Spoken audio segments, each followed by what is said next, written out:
Imagine you're the owner of a small software development firm and you want to scale your business up. However, a small team size, the unpredictability of demand, and limited resources are roadblocks for this expansion. That's when you hear about cloud computing. But before investing money into it, you decide to draw up the differences between on-premise and cloud-based computing to make a better decision. When it comes to scalability, you pay more for an on-premise setup and get lesser options too. Once you've scaled up, it is difficult to scale down and often leads to heavy losses in terms of infrastructure and maintenance costs.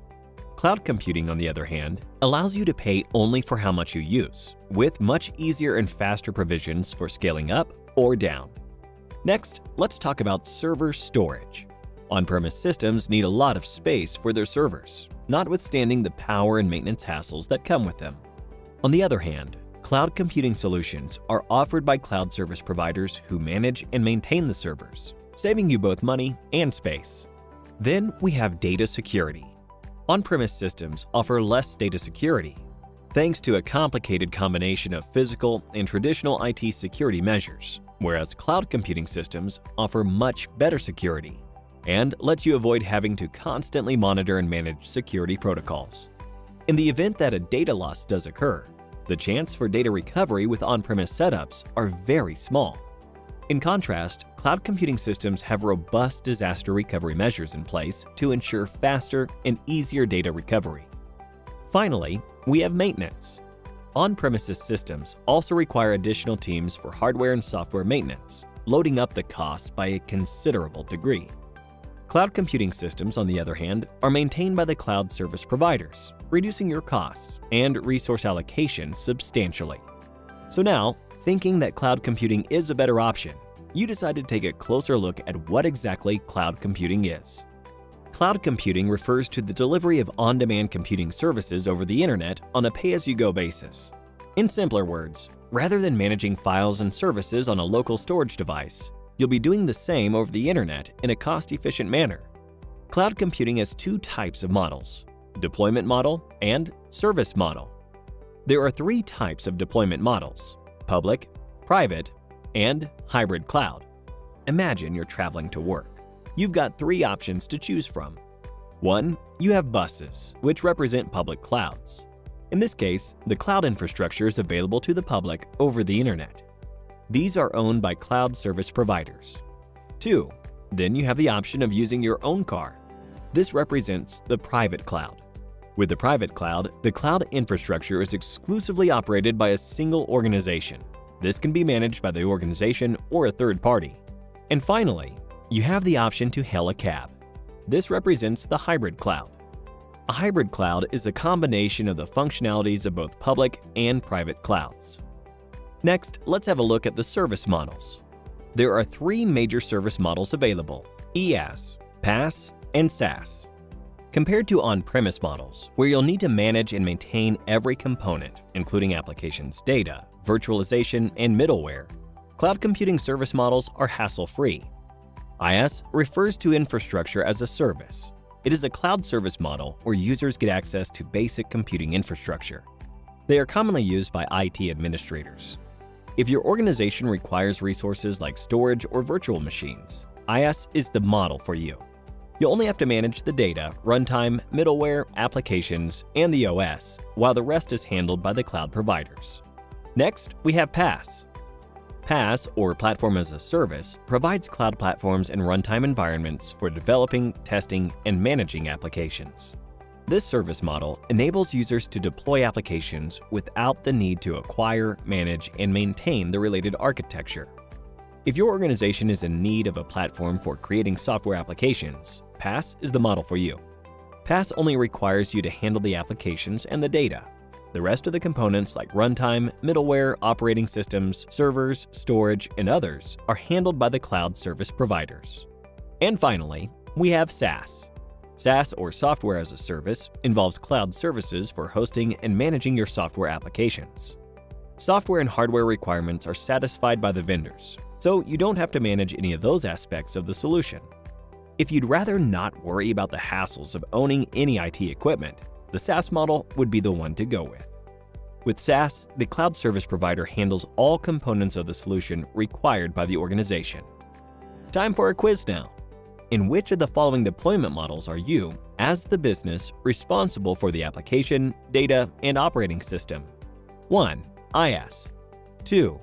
PaaS. 3. SaaS. 4. IaaS and PaaS. Let us know your answer in the comment section below.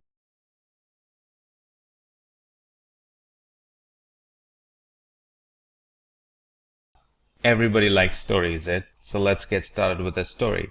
In a city not so far away, a CEO had plans to expand his company globally and called one of his IT personnel for an IT opinion. And this guy has been in the company for a long time and is very seasoned with the company's infra, and he nicely answered the questions with what he foresaw.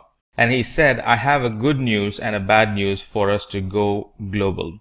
And he starts with the good news. He said, Sir, we're well on our way to become one of the world's largest shipping company. And the bad news is, however, our data centers have almost run out of space, and setting up new ones around the world would be too expensive and very time consuming. Now the IT personnel, let's call him Mike, now he explains the situation from how he saw it. But the CEO had done some homework about how he was going to do it, and he answered Mike saying, don't worry about that, Mike. I've come up with a solution for a problem, and it's called Microsoft Azure.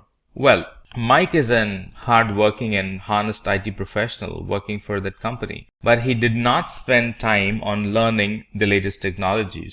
And he asked this question very honestly, how does it solve a problem? And the CEO begins to explain Azure to Mike, and he starts with what is cloud computing, and then he goes on and talks about Azure and the services offered by Azure and why Azure is better than the other cloud providers, and what are the great companies that uses Azure and how they got benefited out of it. And then he winds it all up with the use cases of Azure.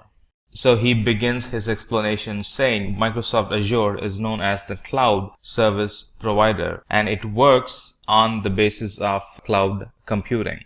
Now Microsoft Azure is formerly known as Windows Azure, and it's Microsoft's public cloud computing platform. It also provides a range of cloud services, including some of them are compute, analytics, storage, and networking. We can always pick and choose from these services to develop and scale our applications, or even plan on running existing applications in the public cloud. Microsoft Azure is both a platform as a service and infrastructure as a service. Let's now fit their conversation out and let's talk about what is cloud computing, Azure, services offered by Azure, how is Azure leading when compared to other cloud service providers, and what are the companies that are using Azure. Let's talk about that. In simple terms, cloud computing is being able to access compute services like servers, storage, database, networking, software analytics, intelligence, and a lot more over the internet, which is the cloud, with the flexibility of the resources that we use. Like anytime I want a resource, I can use one and it becomes available immediately. And anytime if I want to retire an resource, I can simply retire a resource and not pay for it. And we also typically pay only for the services that we use, and this helps greatly with our operating cost to run our infrastructure more efficiently and scale our environment up or down depending on the business needs and changes. And all the servers and storages and databases and networking, all that are accessed through the network of remote systems or remote computers hosted in the internet, typically in the provider's data center, which is Azure in this case. Now, we don't use any physical server or an on-premises server here. Well, we still use physical servers and VMs, hosted on a hardware or a physical server, but they're all in the provider's environment and none of them sit on premises or in our data center. We only access them remotely It looks and feels the same, except for the fact that they are in a remote location. We access them remotely, do all the work remotely, and when we're done, we can shut it down and not pay for them. So some of the use cases of cloud computing are creating applications and services. The other use cases are storing or using cloud for storage alone. If there is one thing that ever grows in our organization is the storage. Every new day there is a new storage requirement, and it's very dynamic. It's very hard to predict, and if we go out and buy a big storage capacity upfront, until we use the storage capacity fully, the empty storages, we're wasting money on them.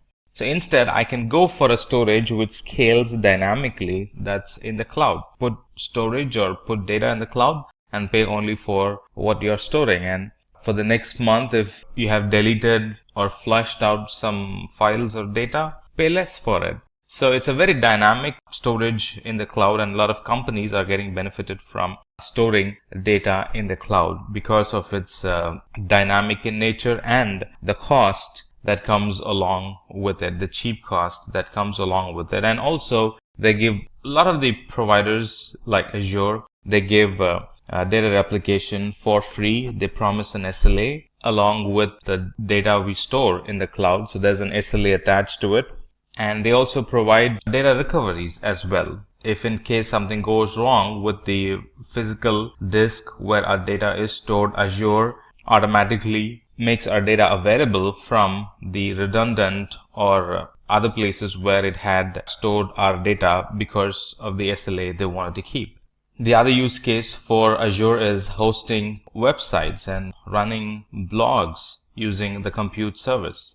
Be it storing music and letting your users stream the music, Azure is a good place to store music and stream the music with the benefit of CDN, Content Delivery Network, which allows us to stream video or audio files with great speed.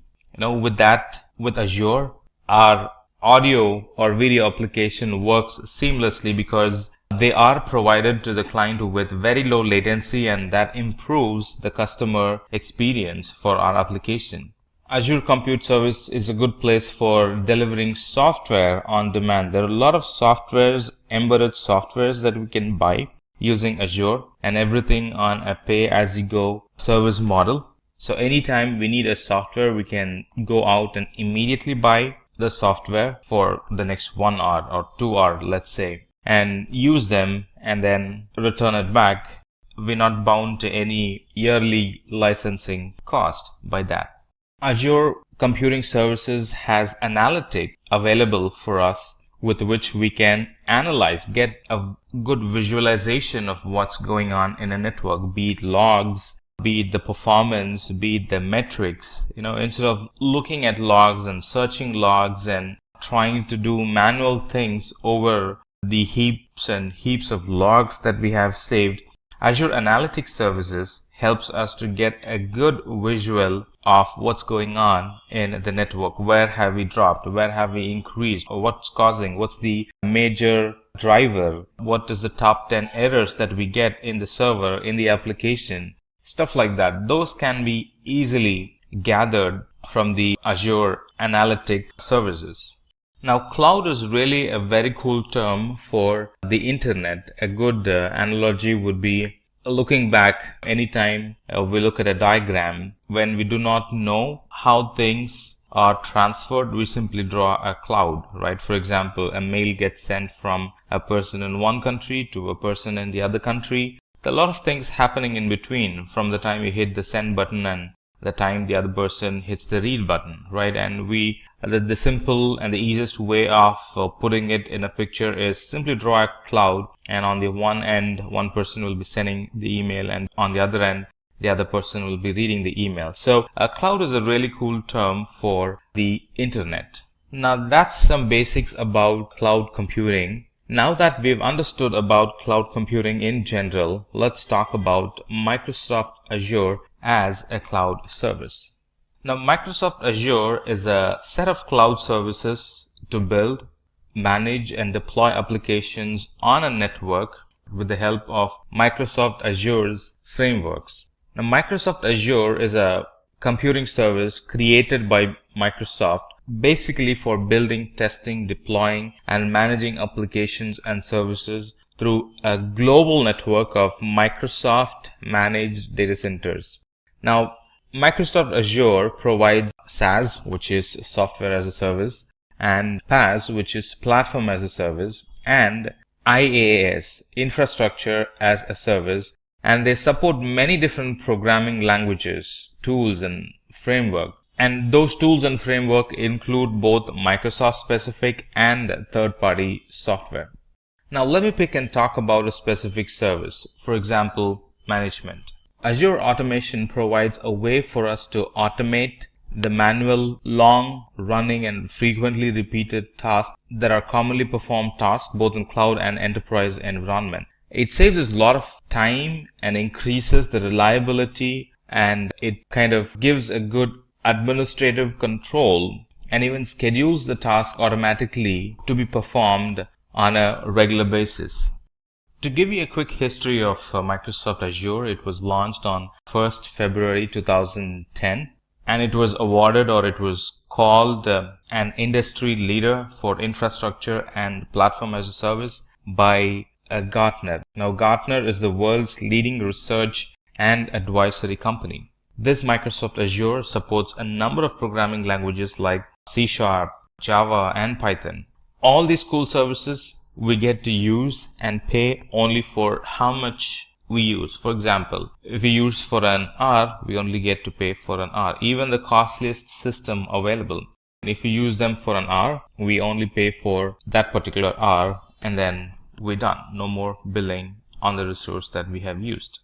Microsoft Azure has spread itself more than 50 regions around the world. So it's quite easy for us to pick a region and start provisioning and running our applications probably from day one, because the infrastructure and the tools and technologies needed to run our application are already available. All that we have to do is commit the code in that particular region or build an application and launch it in that particular region, and they become live starting day one.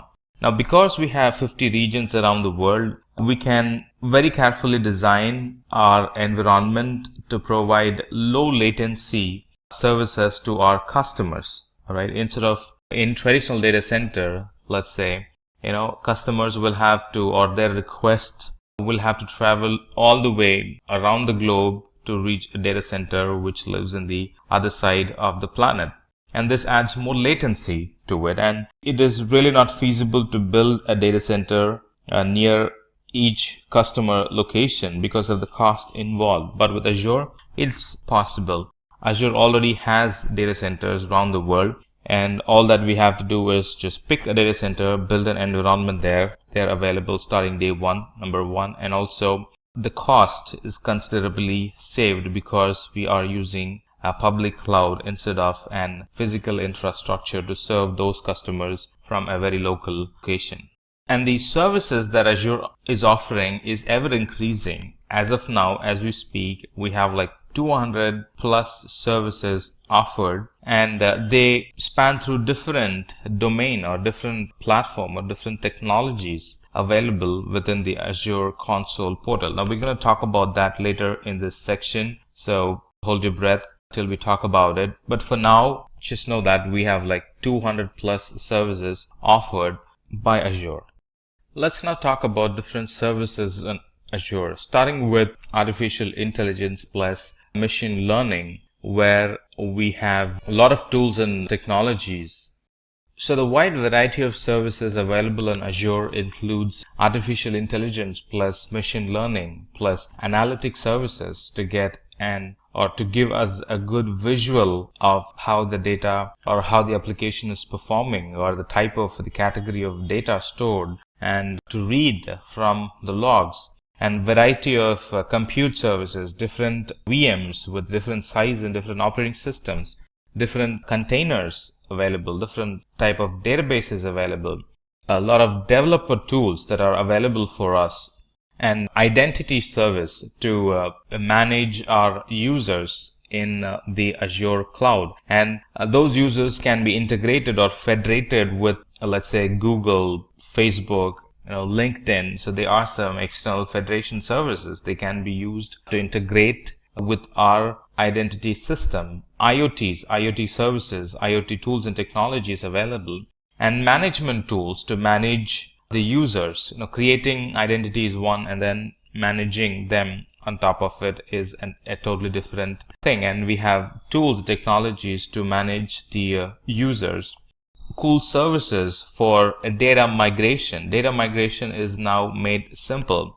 Tools and technologies available for mobile application development, and I can plan my own network in the cloud with the networking services. I can implement my own security, both Azure provided and third-party security services on Azure cloud. That's now possible, and a lot of storage options available in the cloud. So these are just a glimpse of the big list of services available in Azure cloud.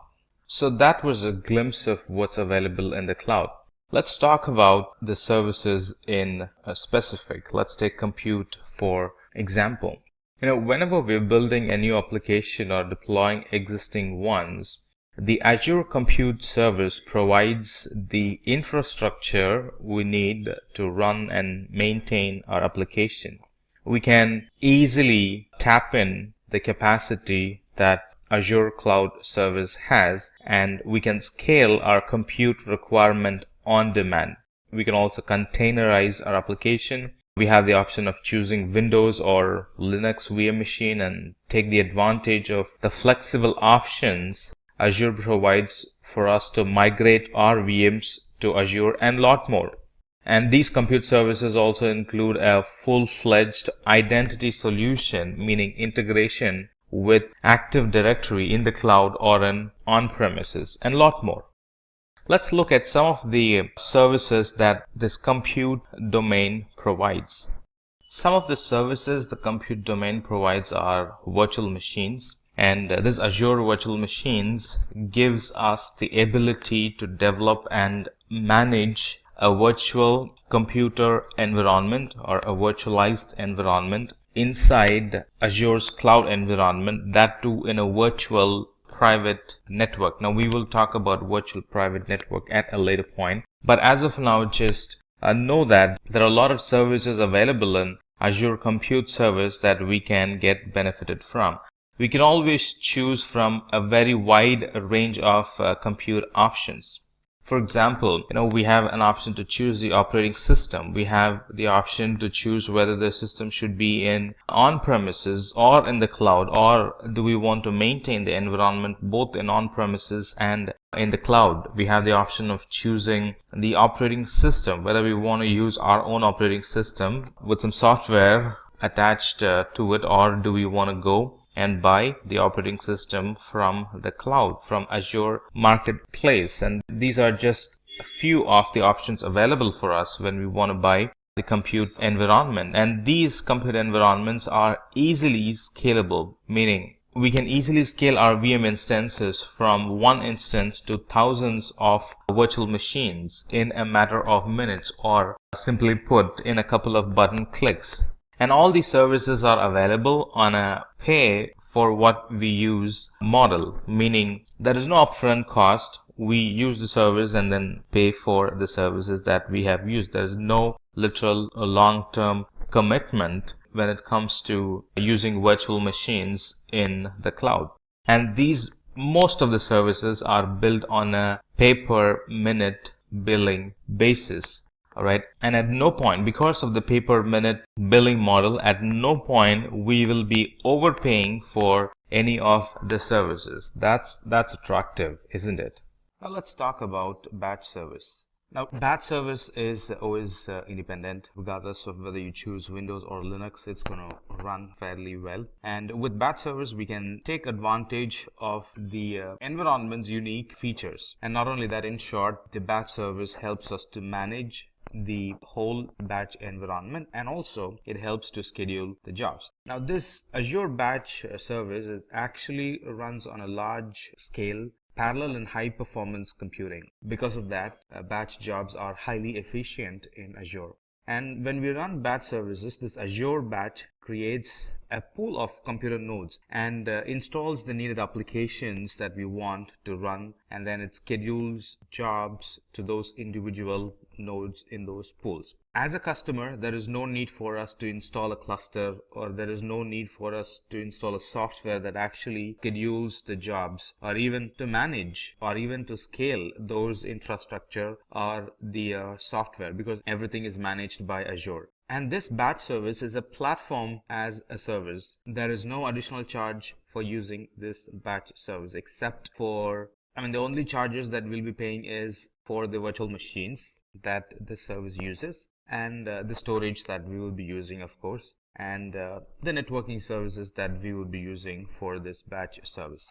Let's summarize. This batch service, we have a choice of operating system that we can pick and use, and it scales by itself. Now, the alternative for the batch would be queues, but in queues, we'll have to pre-provision and pay for the infrastructure even if we're not using it. But with a batch, we only pay for what we use. And this batch service helps us to manage the application, manage the scheduling as a whole, as if they are just one thing. As next thing in the compute domain, let's talk about this Fabric service. Now, this Fabric service is actually a distributed system platform that helps us to package, deploy, and manage a scalable and a very reliable microservice and containers.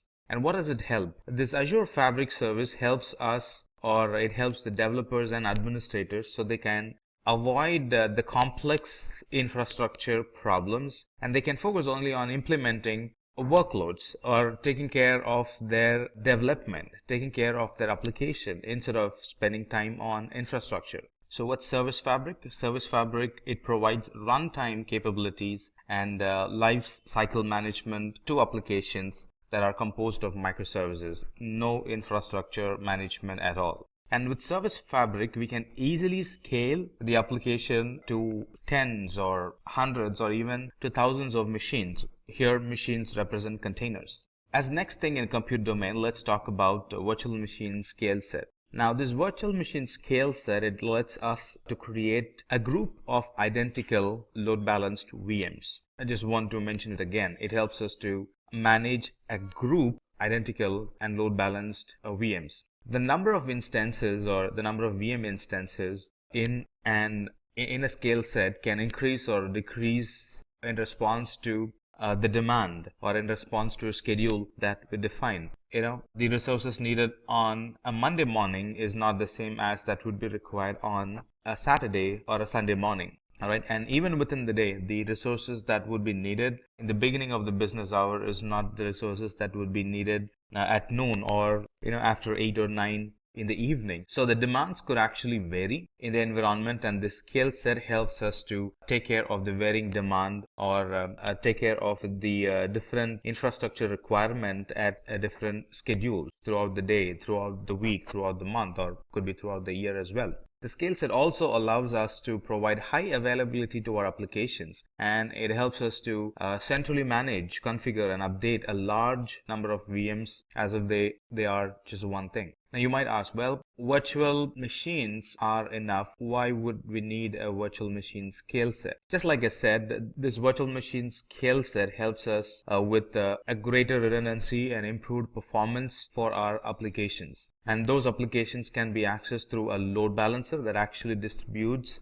the requests to the application instances. So in a nutshell, this virtual machine scale set, it helps us to create a large number of identical virtual machines, number one. And with scale set, we can increase or decrease the virtual machines. With virtual machine scale set, we can centrally manage and configure and update a big group of VMs. And it's a great use case when it comes to big data or container workloads. As next thing in compute domain, let's talk about cloud services. Now, this Azure Cloud Service is actually a platform as a service, and it's very friendly. In fact, it is designed for applications that support scalability, or an application that requires scalability or reliability, and on top of it, you want them to be very inexpensive to operate. So Azure Cloud Service provides all these. So where would this cloud service run? Well, it runs on a VM, but it's a platform as a service. VMs are infrastructure as a service, and when we run applications on VM through cloud service, it becomes platform as a service. So here is how you got to be thinking. With infrastructure as a service like VMs, we first create and configure the environment, and then we run applications on top of it. Let's look at the responsibility. The responsibility for us in VM is that we manage everything end to end, like deploying new patches, picking the versions of the operating system, and making sure they are intact and all that stuff. It's all managed by us. But on the contrary, with platform as a service, it's as if the environment is already ready. All that you have to do is deploy your application in it and manage the platform. Manage the platform not as an administrator, because all the administration is taken care by Azure, like deploying new versions of the operating system. It's all handled by the Azure. So we deploy the application and we manage the application. That's it. Infrastructure management is handled by Azure. So what does cloud service provide? This cloud service provides a platform where we can write the application code, and we don't have to worry about hardware. Simply hand over the code and cloud service takes care of it. So no worry on the hardware at all. So responsibilities like patching, what do we do if something crashes? How do I update the infrastructure? How do I manage the maintenance or the downtime in the underlying infrastructure? All that is handled by Azure. It also provides a good testing environment for us. We can simply run the code, test it before it's actually released to the production. I want to expand a bit on these testing applications. So this Azure Cloud Service, it actually gives us a staging environment for testing a new release without it affecting the existing release, which actually reduces the customer downtime. So we can run the application, test it, and anytime that's ready for production, all that's needed for us to do to move it to production is simply to swap the staging environment into the production environment, and the old production environment will now become the new staging environment, where we can add more to it and then swap it back at a later point. So it kind of gives us a swappable environment for testing our applications. And not only that, it gives us health monitoring alerts. It helps us to monitor the health and availability of our application. And there is a dashboard we can benefit from when we use Azure Cloud Services, and that shows the key statistics all in one place. And we can also set up real-time alerts to warn when a service availability or a certain metrics that we are concerned about degrades. As next thing in compute domain, let's talk about functions. Now, functions are serverless computing. Many times, if you heard about Azure being serverless, a lot of time they are referencing, or the person who's talking to you is referencing to serverless computing or Azure Functions, which is a serverless computing service hosted on Microsoft Azure. The main motive of a function is to accelerate and simplify application development. Functions helps us to run code on demand without we need to pre-provision or manage any Azure infrastructure. So Azure Functions are script or a piece of code that gets run in response to an event that you want to handle. So in short, we can just write a code that you need for a problem at hand without actually worrying about the whole application or the infrastructure that will be running that code. And the best of all the best is when we use functions, we only pay for the time that our code runs. So what does functions provide, or what does Azure Functions provide? Azure Functions allow users to build applications using serverless simple functions with a programming language of our choice. So the current programming languages that are supported is C#, F#, Node.js, Java, and PHP. So here we really don't have to worry about provisioning or maintaining servers. If a code requires more resource, yes, Azure Functions handles, or it provides the additional resources needed by the code. And the best part is we only pay for the amount of time the functions are running, not the resources, but the amount of time the function is running.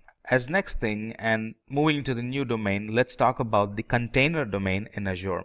Now the container domain or the container service, it allows us to quickly deploy a production ready Kubernetes or a Docker Swarm cluster. Now what's a container? A container is a standard unit of software that packages of code and all its dependencies so the applications run quickly and reliably from one computing environment to another. It could be testing to staging to development environment to staging to production, or from one production to another production, or on-premises to cloud, or one cloud to another cloud, vice versa.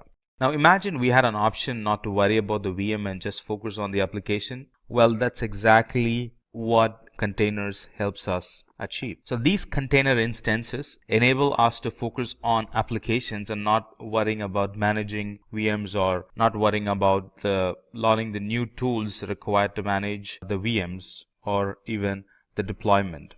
And our applications that we create, they run in a container. And running in a container is what helps us to achieve all these, not being able to manage or not needing to manage the virtual machines. So these containers, they can be deployed into the cloud using a single command if you're using a command line interface, and a couple of button clicks if we are using the Azure portal. And these containers are kept lightweight, but they are equally secure as virtual machines. Let's talk about container service as next thing.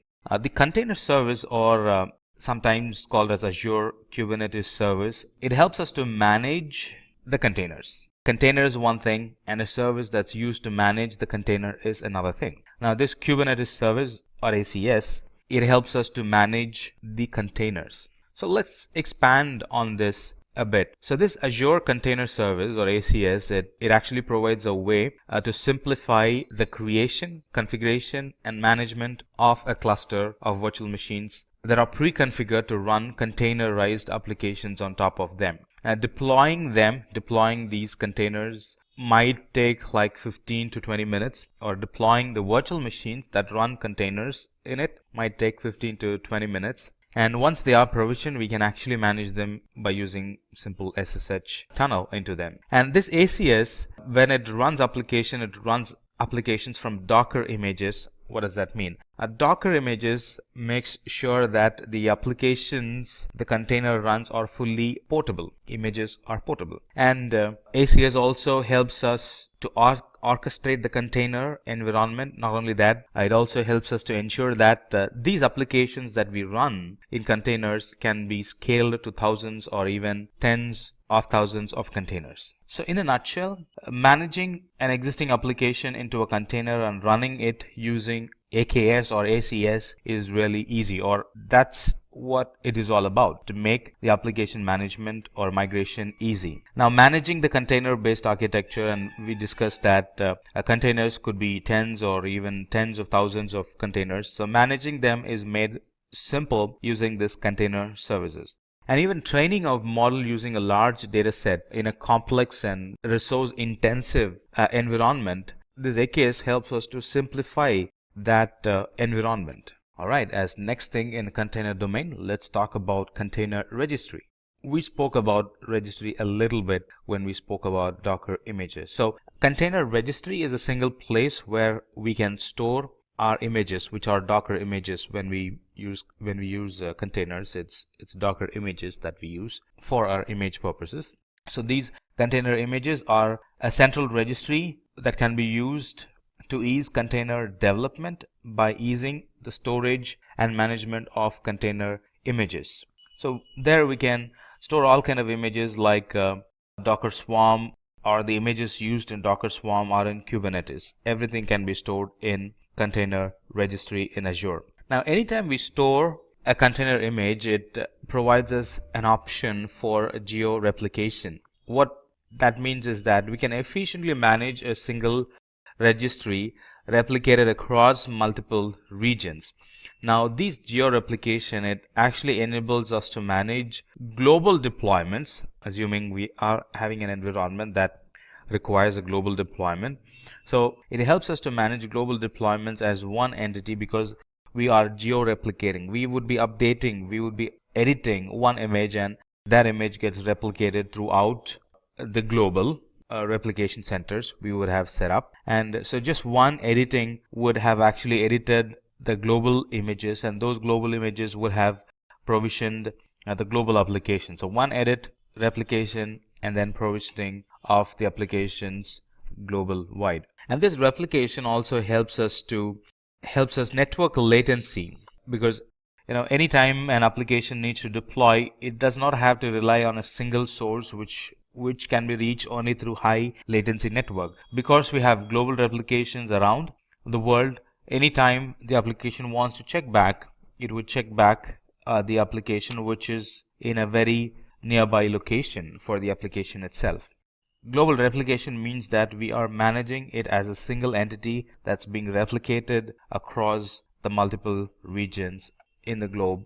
As next thing in our learning, let's talk about Azure databases. Now, these Azure databases are relational. In fact, they have many flavors in them. We're going to look at different flavors, SQL, NoSQL, cache type of database that Azure offers. So we're going to learn one at a time, or we're going to learn one by one. So this Azure SQL database is a relational database. In fact, it's a relational database as a service. It's managed by Azure. We don't get to do a lot of management in it. So it's a relational database as a service based on Microsoft SQL Server database engine. And this database is a high performance database. It's very reliable, and it's very secure as well.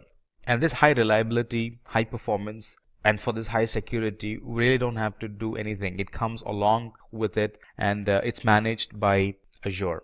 And there are two things that I definitely need to mention about Azure SQL database. That is, it's an intelligent service. Number one, it's fully managed by Azure, and it also has this one good thing, which is it has built-in intelligence that learns app patterns and adapts to maximize performance and reliability and data protection of the application. That's something that's not found in many of the other cloud providers that I'm aware of, so I thought I'll mention it.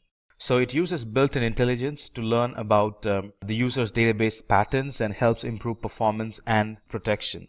And migration or importing data is very easy when it comes to Azure SQL database. So it can be readily or immediately used for analytic reporting and intelligent applications in Azure. As next thing, let's talk about Azure Cosmos DB. Now, Azure Cosmos DB is a database service that is for NoSQL type, and it's created to provide low latency and an application that scales dynamically or that scales rapidly. Now, this Azure Cosmos DB is a globally distributed service, and it's a multi-model database. This can be provisioned in a click of a button. That's all we got to do if we need to provision an Azure Cosmos DB in the Azure. It helps with scaling the database. We can elastically and independently scale throughput and storage across this database and in any of the Azure geographic regions. It provides a good throughput, it provides good latency, it provides good availability, and it provides, or Azure promises a comprehensive SLA that no other database can offer. That's the best part about Cosmos DB. So this Cosmos DB was built with global distribution in mind, and it's built with the horizontal scale in mind. And all this we can use by only paying for what we have used. And remember, the difference between Azure Cosmos DB and the SQL database is that Azure Cosmos DB supports NoSQL, whereas SQL doesn't. Alright, few other things about Azure Cosmos DB is it allows users to use key value, graph, column, family, and document data. It also gives users a number of API options like SQL, JavaScript, MongoDB, and few others that you might want to check in the document at the time of reading. And the best part here is that all that we mentioned, we get to use only by paying for the amount of storage and throughput that are required. And the storage and the throughput can be elastically scaled based on the requirement of that R. Alright, let's talk about Redis cache. Discussion about Azure database won't be complete without we talking about Redis cache. Now, Redis cache is a secure data cache. It's also sometimes called as messaging broker that provides high throughput and low latency access to data for the applications. Now, Redis cache is based on a popular open source caching product, which is Redis, sometimes called as Redis cache. Now, what's the use case? It's typically used to cache to improve the performance and scalability of a system that rely heavily on backend data stores. Now, performance when we use Redis cache is improved by temporarily copying the frequently accessed data to a fast storage located very close to the application. Now, with Redis cache, this fast storage is located in memory with Redis cache instead of being loaded from the actual disk in the database itself.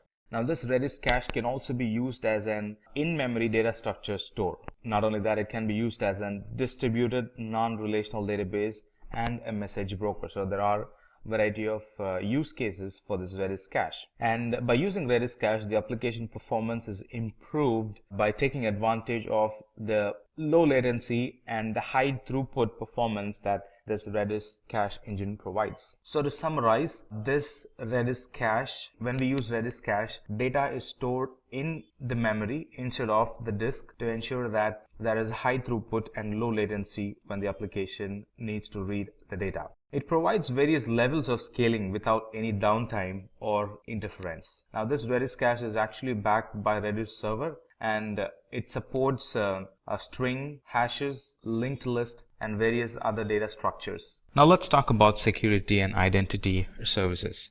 Now, identity management in specific is a process of authenticating first and then authorizing using security principles. Now, not only that, identity management involves controlling information about those principal identities. You might ask, now what's a principal identity? Now, identity or principal identity are services, applications, users, groups, and a lot more. The speciality about this identity management is that it not only helps authenticate and authorize principals in cloud, it also helps authenticate and authorize principals or resources on premises, especially when you run an hybrid cloud environment. So all these services and features that this identity management helps us to get additional level of validation, like identity management can provide multi-factor authentication.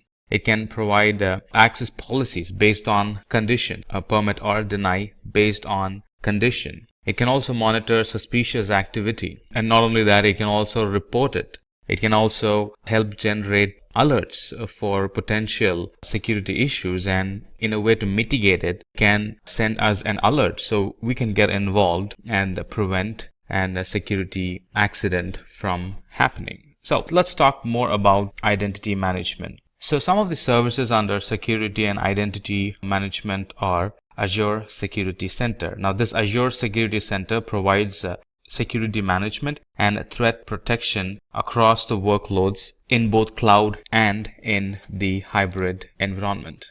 It helps control user access and application control to stop any malicious activity if present. It helps us to find and fix vulnerabilities before they can be even exploited. It integrates very well with analytic methods that helps us to identify, or it gives us the intelligence to identify or detect attacks and prevent them before it can actually happen. And it also works seamlessly with hybrid environments. So you don't have to have one policy for on-premises and one policy for the cloud. It's now a unified service, both for on-premises and the cloud. The next service in security and identity would be Key Vault. Now, a Key Vault is a service or a feature that helps safeguard the cryptographic keys and any other secrets used by the cloud applications and the services. In other words, this Azure Key Vault is a tool for securely storing and accessing the secrets of the environment, the secret keys. Now, a secret is anything that you really want to have a very tight control access, like the certificates, like the passwords, stuff like that. Now, if I tell you what Key Vault actually solves, that would actually explain what Key Vault is. Now, Key Vault is used in secrets management. It's helped in securely storing the tokens, the passwords, the certificates. It helps in key management. It really helps in creating and controlling the encryption keys that we would use to encrypt data. It helps in certificate management. Talking about certification management, it helps us to easily provision, manage, and deploy public and private SSL, TLS certificates in Azure, and a lot more. So in a nutshell, this key vault, it provides users the ability to provision new vaults and keys in just a matter of minutes, all that in a single command, or all that in a couple of button clicks. It also helps users to centrally manage their keys, secrets, and policies. Next in the list, let's talk about Azure Active Directory. Now, Azure Active Directory, it helps us to create intelligent-driven access policies to limit resource usage and manage user identities. What does that mean? Now, this Azure Active Directory is a cloud-based Active Directory and identity management service. Now, Azure Active Directory combines, it's actually a combination of the core directory services plus application access management plus identity protection. And one good thing about this Azure, in fact, there are a lot of good things, but especially when you're running hybrid environments, you might wonder, well, how this Azure Active Directory is going to behave. Now, this Azure Active Directory is built to work on-premises and cloud environment as well. Not only that, it also works seamlessly with mobile applications as well. So in a nutshell, this Azure Active Directory, it acts as an central point of identity and access management for our cloud environment. It also provides good security solutions that protect against unauthorized access of our app and the data.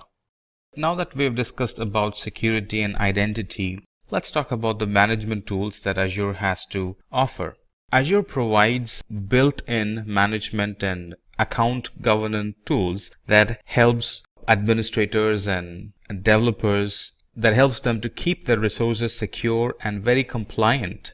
And again, it helps both in on-premises and in the cloud environment. And these management tools help us to monitor the infrastructure, monitor the applications. It also helps in provisioning and configuring resources. It also helps in updating apps. It helps in analyzing threats, taking backup of the resources, build disaster recoveries.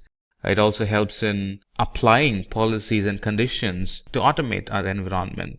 We use Azure management tools, and it's also used in cost control methods. So this Azure management plays a wide role across the Azure services.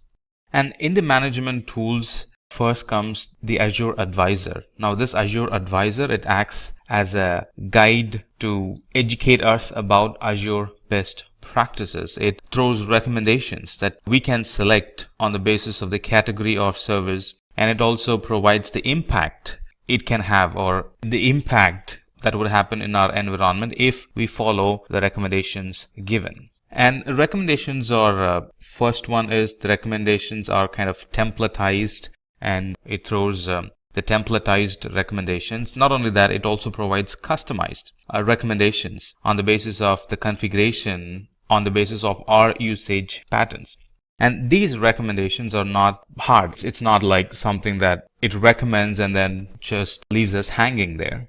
These recommendations provided are very easy to follow, very easy to implement and see results. You can think of Azure Advisor as a very personalized cloud consultant that helps you to follow best practices to optimize our deployments. It kind of analyzes our resources, our configurations, our usage, and then it recommends a solution for us that really helps in improving the cost effectiveness, improving the performance, improving high availability, and improving security in our Azure environment. So with this Azure Advisor, we can get a proactive, actionable, and personalized best practice recommendations. Now, you don't have to be an expert. Just follow the Azure Advisor and your environment is going to be good. It also helps in improve the performance, security, high availability of our environment. And also it helps in bringing down the overall Azure spend. And the best part is It's a free service that analyzes our Azure usage and provides recommendations, how we can optimize our Azure resource to reduce cost. And reduce cost at the same time boost the performance, helps in strengthening the security and improve the overall reliability of our environment.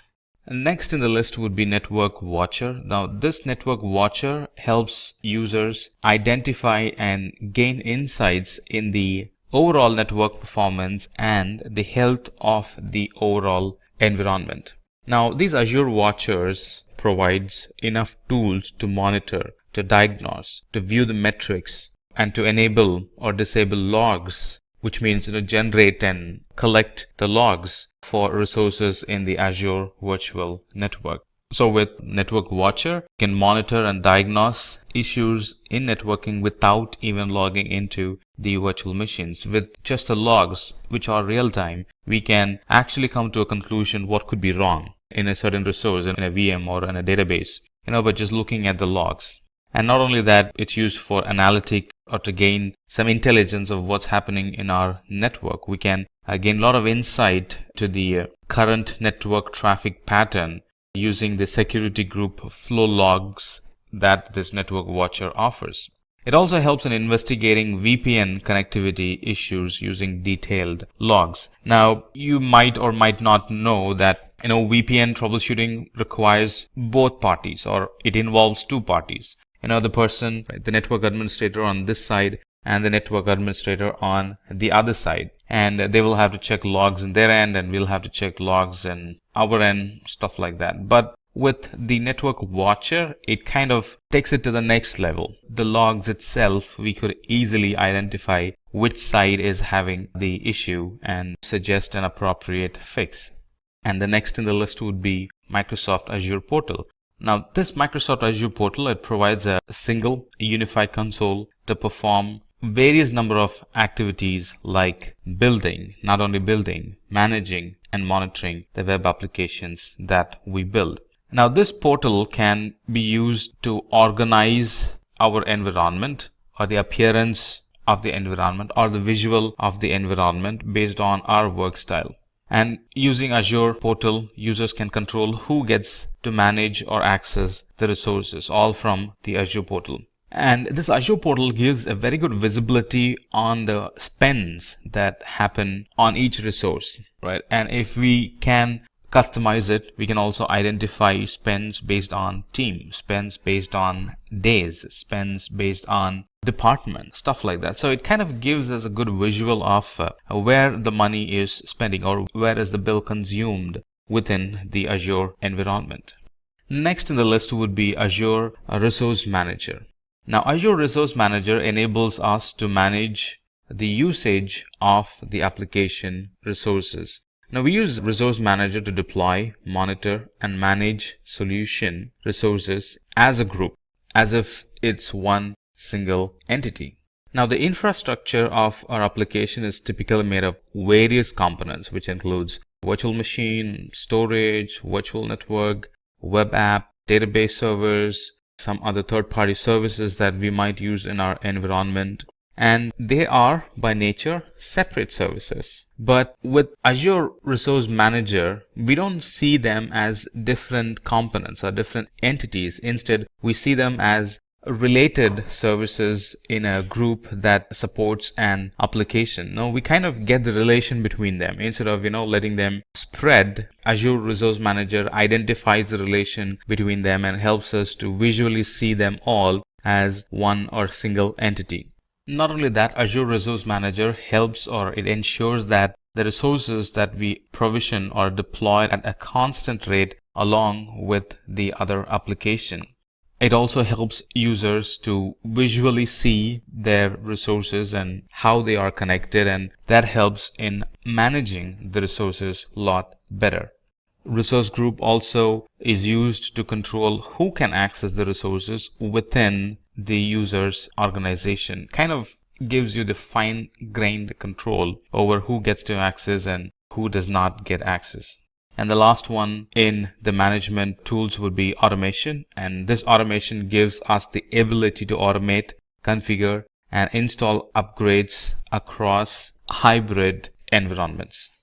It provides a cloud-based automation and configuration service. Not only that, this can be applied for non-Azure environments as well, which is on-premises. So some of the automation we could do is process automation, update management automation, configuration features automation, stuff like that. And this Azure automation provides complete control during the deployment, operation, and also during the decommissioning of the workloads and resources. With automation, we can actually automate time-consuming or mundane or any task that's error-prone because of human errors. Those things can be automated. So irrespective of how many times you run it, it's going to run the same way. And that really helps in reducing the overall time and also the overhead cost, because a lot of the things are automated, which means it's human error-free, which means the application is not going to break and keep running for a longer time. With automation, we can actually build a good inventory of operating system resources and configuration items all in one place with ease. And this really helps in tracking the changes and investigating the issue. Let's say something happened. Because we have automation, because it's logging the configuration changes, it's easy to track, easy to identify what has changed lately that has broken the environment, go back and fix it or kind of roll it back. That solves the problem. And that actually summarizes the Azure management tools or management services. Now let's talk about the networking tools or the networking services available in Azure.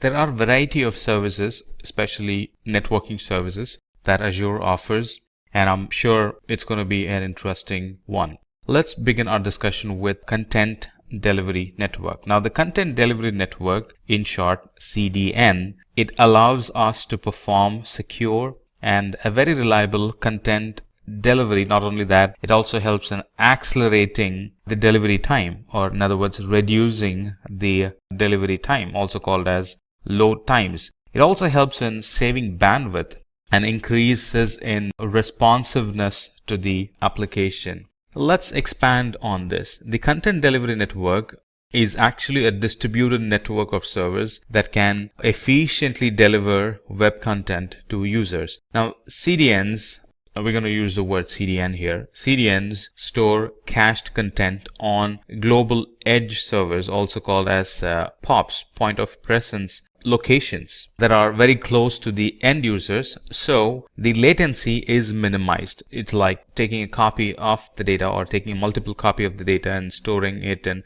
different parts of the world, and whoever is requesting it, the data gets delivered to them from a server which is very locally to them. So this CDN offers developers a global solution for rapidly delivering high bandwidth content to users by caching the content in a strategically placed location which is very near to them. So these content delivery networks, it really helps in handling.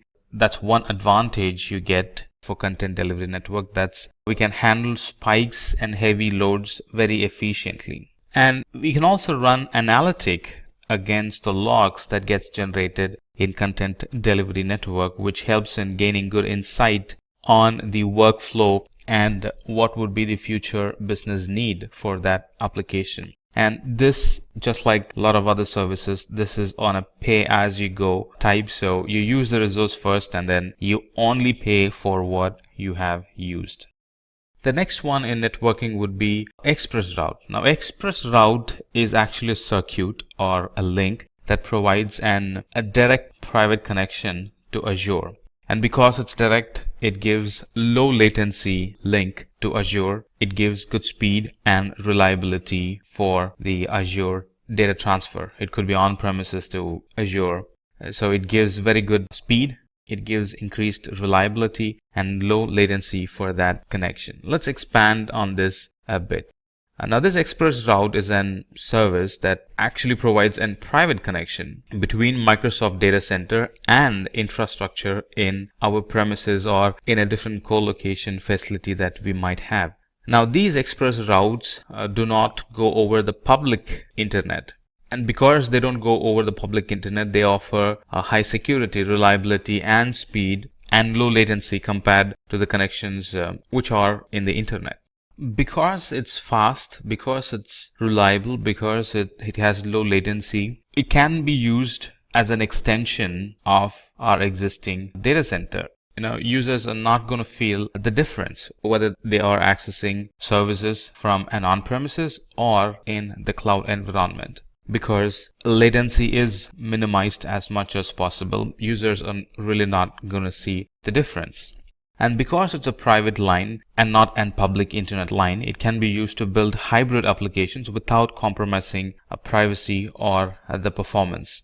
Now, these virtual private cloud, these express routes can be used for taking backups. If assume a backup going through the internet, that would be a nightmare.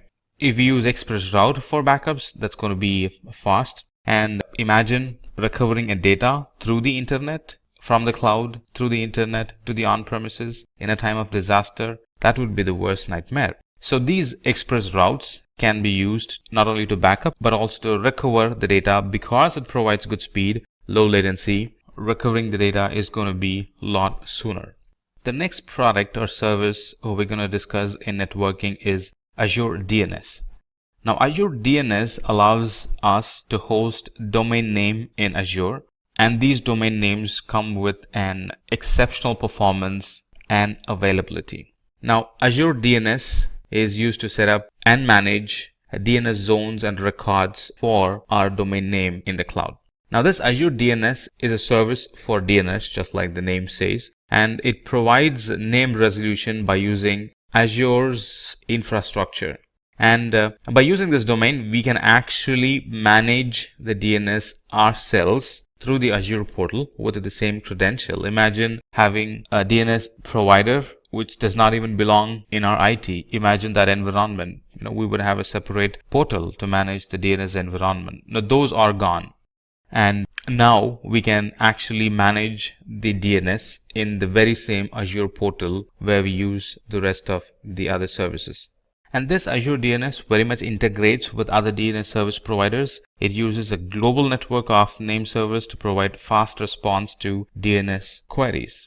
And these domains are having additional availability compared to the other domain service providers' availability promises. These are going to have more availability than the rest because most of the servers are maintained by Microsoft, and it helps resolve sooner. It helps resyncing. Let's say a server fails, it kind of helps resyncing with the rest of the servers.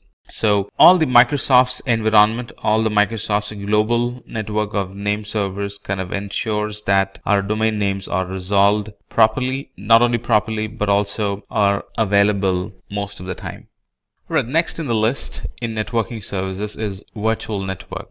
I'm sure this is going to be very interesting, and I'm sure you're going to like it. So this networking or virtual networking in Azure, it actually allows us to set up our own private cloud in the public cloud. It gives us an isolated and highly secure environment for our application. Let's expand on this. So this Azure Virtual Network helps us to provision Azure virtual machines, and it helps us to securely communicate with other on-premises and internet networks. It also helps in controlling the traffic that flows through or flows in and out of this virtual network to other virtual networks and to the internet. Now, this Azure virtual network, sometimes called as VNet, is actually a representation of our own network in the cloud. It's actually a logical isolation of the Azure cloud dedicated to our subscription. All our environments are provisioned in a VNet that is separate from another customer's VNets. That way we have that logical separation there. So this virtual network can also be used to provision VPNs in the cloud, so we can connect the cloud and the on-premises infrastructure and a lot more, especially in an environment where we have hybrid environment. Surely we will be using virtual network because that's going to require a VPN for secure data transfer in and out of the cloud and in and out of the on-premises environment. Alright, so it kind of gives us a boundary for all the resources. So all the traffic between the Azure resources, they kind of logically stay in between or logically stay within the Azure Virtual Network. And here we can design the network. It's given over to us. You can pick the IP, you can pick the routing, you can pick the subnet. A lot of freedom is given, or I would say a lot of control on how the network is designed. It's not like something that's already cooked and we only get to use it. No, we can actually build the network from the scratch. We can pick the IP address that we like. We can pick which subnet needs to communicate with the other subnet, stuff like that. And like I said, if you are using hybrid environment, you definitely would be requiring a virtual network because it helps connect the on-premises and the cloud in a secure fashion using VPN. The last product we're going to discuss in networking is a load balancer. This load balancer actually provides application a good availability and a good network performance. So how does it work? It actually works by load balancing the traffic to and from the virtual machine and the cloud resources. Not only that, it also load balances between cloud and cross-premises virtual networks. With Azure Load Balancer, we can actually scale our application and create high availability for our services, which means our application will be available most of the time. If any of the server goes dead, the server does not get traffic. What happens if the server gets traffic? User is going to experience downtime. What happens if the server does not get traffic? User won't experience any downtime. The connection is shifted to an healthy service, so the user experiences uptime all the time. So this load balancer supports inbound and outbound scenarios, and it provides low latency. It gives high throughput of the data transfer, and we can actually scale up the flow of the TCP and UDP connections from hundreds to thousands to even millions because we have a load balancer now in between the user and the application. So how does it operate? This load balancer actually receives the traffic and it load balances the traffic to the backend pool of instances connected to it according to the rule and the health probe that we set. That's how it maintains high availability. So what does load balancer help? It helps in creation of high available scalable application in the cloud in minutes. It can be used to automatically scale the environment with the increasing application traffic. And one feature of load balancer is to check the health of the user's application instance, and it removes or it stops sending the request to the unhealthy instance and kind of shifts that connection to the healthy instance. That way a user or a connection does not get stuck with an instance that's not healthy. That's all that you need to know about the networking services. Now let's talk about the storage services or the storage domain in Azure. Now Azure Storage in general is a Microsoft managed service providing cloud storage, which basically is highly available, secure, durable, scalable, and redundant because it's all managed by Azure. We don't get to manage a lot of it. And these Azure storages are a group of storage services. They cater different needs. And the storage products include Azure Blobs, which is actually an object storage. It includes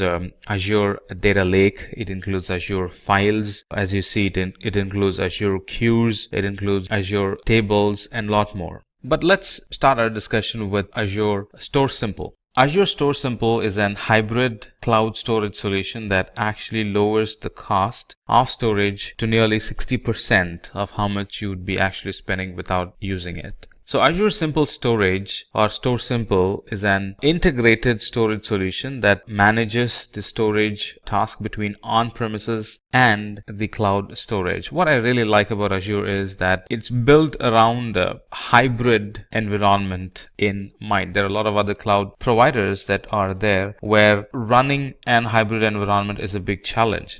It has some compatibility. You won't be able to find an hybrid or a on-premises and cloud solution for your need, stuff like that. But with Azure, especially when it comes to storage, a lot of the things that we're going to see, it clearly is designed with hybrid environment in mind. All right, so let's come back and talk about Store Simple. So Store Simple is a very efficient, cost-effective, and a very easily manageable SAN, storage area networking solution in the cloud. I thought I'll throw in this information. The reason why it got Store Simple is really because it uses Store Simple 8000 series devices which are used in Azure Data Center. And this Store Simple or Simple Storage, it comes along with storage tiering to manage the stored data across the various storage media. So the very current data is actually stored in on-premises on solid state drives, and data that is used less frequently is stored in HDDs or hard disk drives. And the data that requires archived or that needs to be archived, very old data, let's say less frequently used data,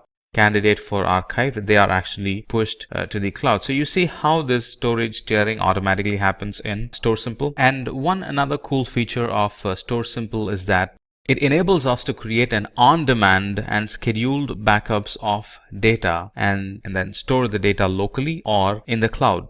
And these backups are actually taken in the form of incremental snapshot, which means that they can be created and restored quickly. It's not a complete backup, it's an incremental backup. And these cloud snapshots, they can be critically important when there is a disaster and when there is a disaster recovery scenario, because these snapshots can be called in and they can be put on storage systems and then they become the actual data. So recovering is faster if you have proper scheduled backups or if you have frequent backups. And this Storage Simple, it really helps in easing our backup mechanism, which means it kind of eases our disaster recovery steps or procedures as well.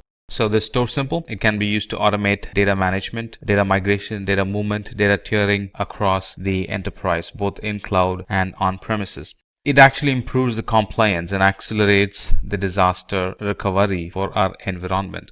And if there is one thing that's increasing every new day in our environment, that would be storage. And this Store Simple addresses that need, and we really don't have to pre-plan or think in deep for having a proper storage, because now we have a simple storage available in the cloud, and moreover it's on a pay-as-you-go type. So not much pre-planning on storage is needed. Yes, there will be a need, but not as much as I would without the cloud or without the simple storage. And the next service under storage that we would like to discuss is the Data Lake Store. This Data Lake Store or storage, it's a cost-effective solution for big data analytics in specific. So let's expand this. So this Data Lake Storage is an enterprise-wide repository for big data analytic workload. Now that's the major service that's dependent on this Data Lake Store. And this Data Lake enables us to capture data of any size, of any type, and of any ingestion speed, and it kind of collects them in one single space or in one single place for operational efficiency.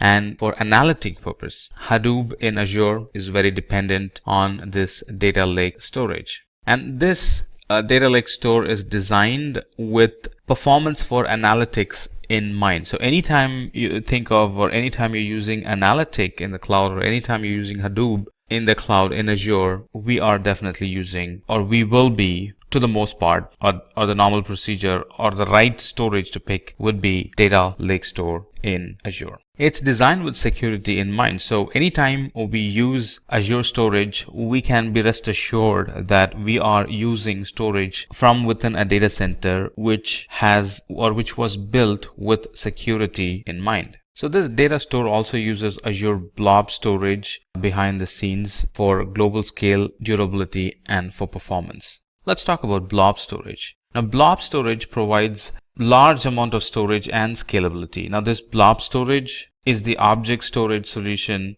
for Azure Cloud. Let's expand a bit on blob storage. Azure Blob Storage is Microsoft offering for object storage. Now, this blob storage is optimized for storing massive amount of unstructured data, which could be text or binary data, It's designed and it's optimized for rapid reads. If I explain to you on what scenarios we would be using blob storage, that might help you get a good understanding of what blob storage is. So it's designed, as of now it's being used in many IT environments to serve images or documents directly to the browser. It helps in storing files for distributed access. A lot of fetchers can fetch data from Azure Blob Storage. And it's currently helping users stream video and audio. It's currently being used for writing log files. It's currently being used to store data as backup and restore at a later point in times of disaster recovery. It also is used as an archiving storage in a lot of cloud IT environments. It's widely used in storing analytic data, not only storing but also running analytic query against the data stored in it. So that's a wide use case for blob storage. Not only that, in addition to all that we mentioned, it also supports versioning. So anytime somebody updates an data, a new version gets created, which means at any point I can roll back as and when needed. And it provides a lot of flexibility on optimizing the user's storage need. It also supports tiering of the data. So based on need, when I actually explore, I would find a lot of options I can pick from that suits to my unique storage environment or unique storage need. And like I said, it stores unstructured data, and this unstructured data is available for customers through REST-based object storage environment. The next product and storage service would be queue storage. Now, queue storage provides durable queues for large volume cloud services. It's a very simple and a cost-effective, durable messaging queue for large workloads. Let's expand this queue storage for a moment. Now, this queue storage is a service for storing large amount of messages that can be accessed from anywhere in the world through HTTP and HTTPS calls. A single queue or a single queue message can be up to like 24 KB in size, and a single queue can contain millions of such 24 KB in size messages. And how much can it hold? It can hold up to the total capacity of the storage account itself. So that's kind of easy to translate. How much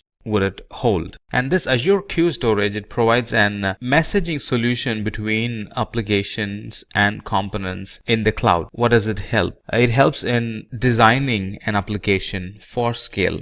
It helps in decoupling the application, so it's not very dependent, or sometimes it's not at all dependent on the other application, because now we have a queue in between which kind of translates or which kind of connects or which kind of decouples both the environment. Now we have a queue in between, both the environment can scale up or scale down independently. The next in the storage service would be file storage. Let's talk about file storage. Now, these Azure files provide secure, simple, and managed cloud file shares. Now, with file share in the cloud, it actually extends the user's server's on-premises performance and capacity. And a lot of familiar tools for the cloud file share management can be used along with the file storage that we're talking about. So let's expand a bit on file storage. Now, this Azure Files or Azure File Storage offers a fully managed file shares in the cloud that can be accessed via the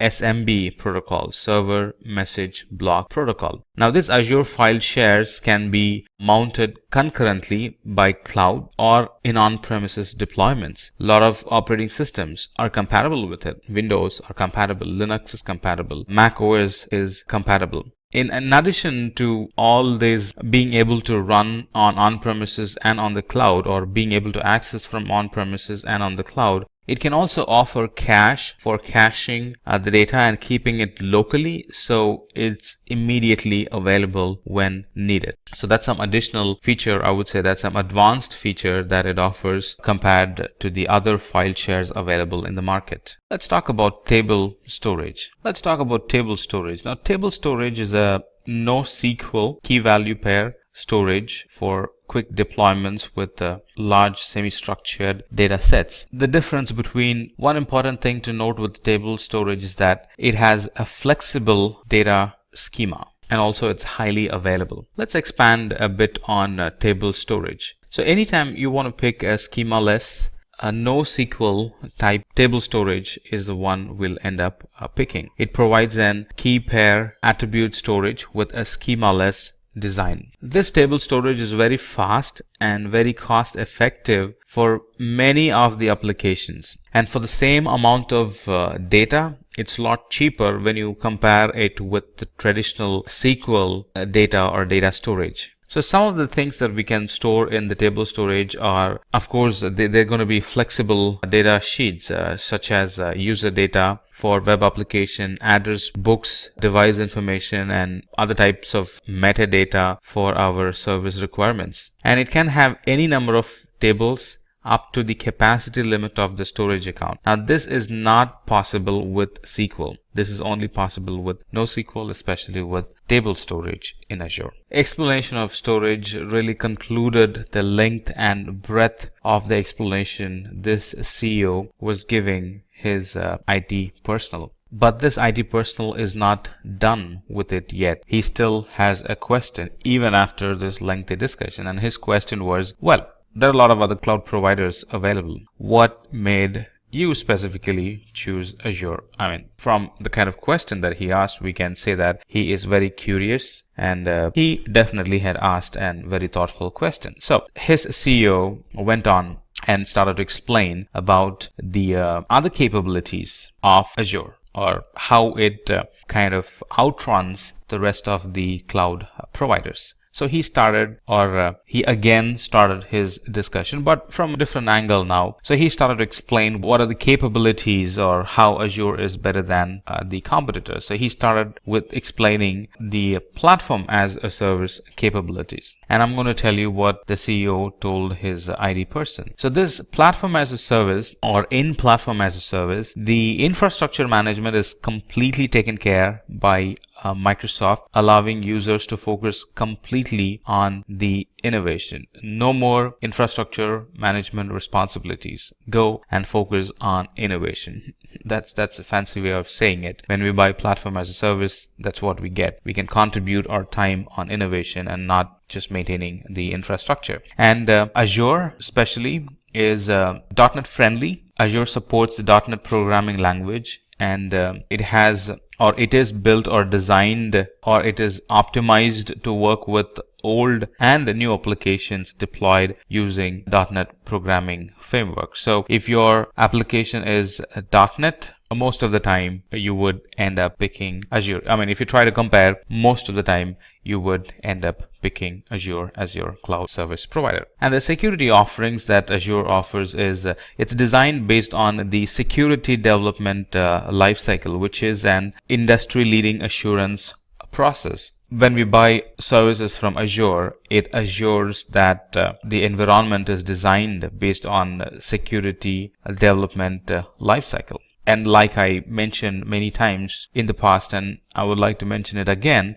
Azure has well thought about the hybrid environments, which a lot of other cloud providers have failed. So it's very easy to set up an hybrid environment, to migrate the data or not to migrate the data and still run a hybrid environment. They work seamlessly with Azure, because Azure provides seamless connection across on-premises data centers and the public cloud. It also has a very gentle learning curve. If you look at the documentation, it's picture rich, and the documentations are neat and clear. It would encourage you to learn more. It would encourage you to think and imagine and try easily get a grasp of how services work. So it has a very gentle learning curve. Azure allows the utilization of technologies that several businesses have used for years. So there is a big history behind it. It has a very gentle learning curve. The certifications, the documentations, the stage-by-stage certification levels, it's all very gentle learning curve, which is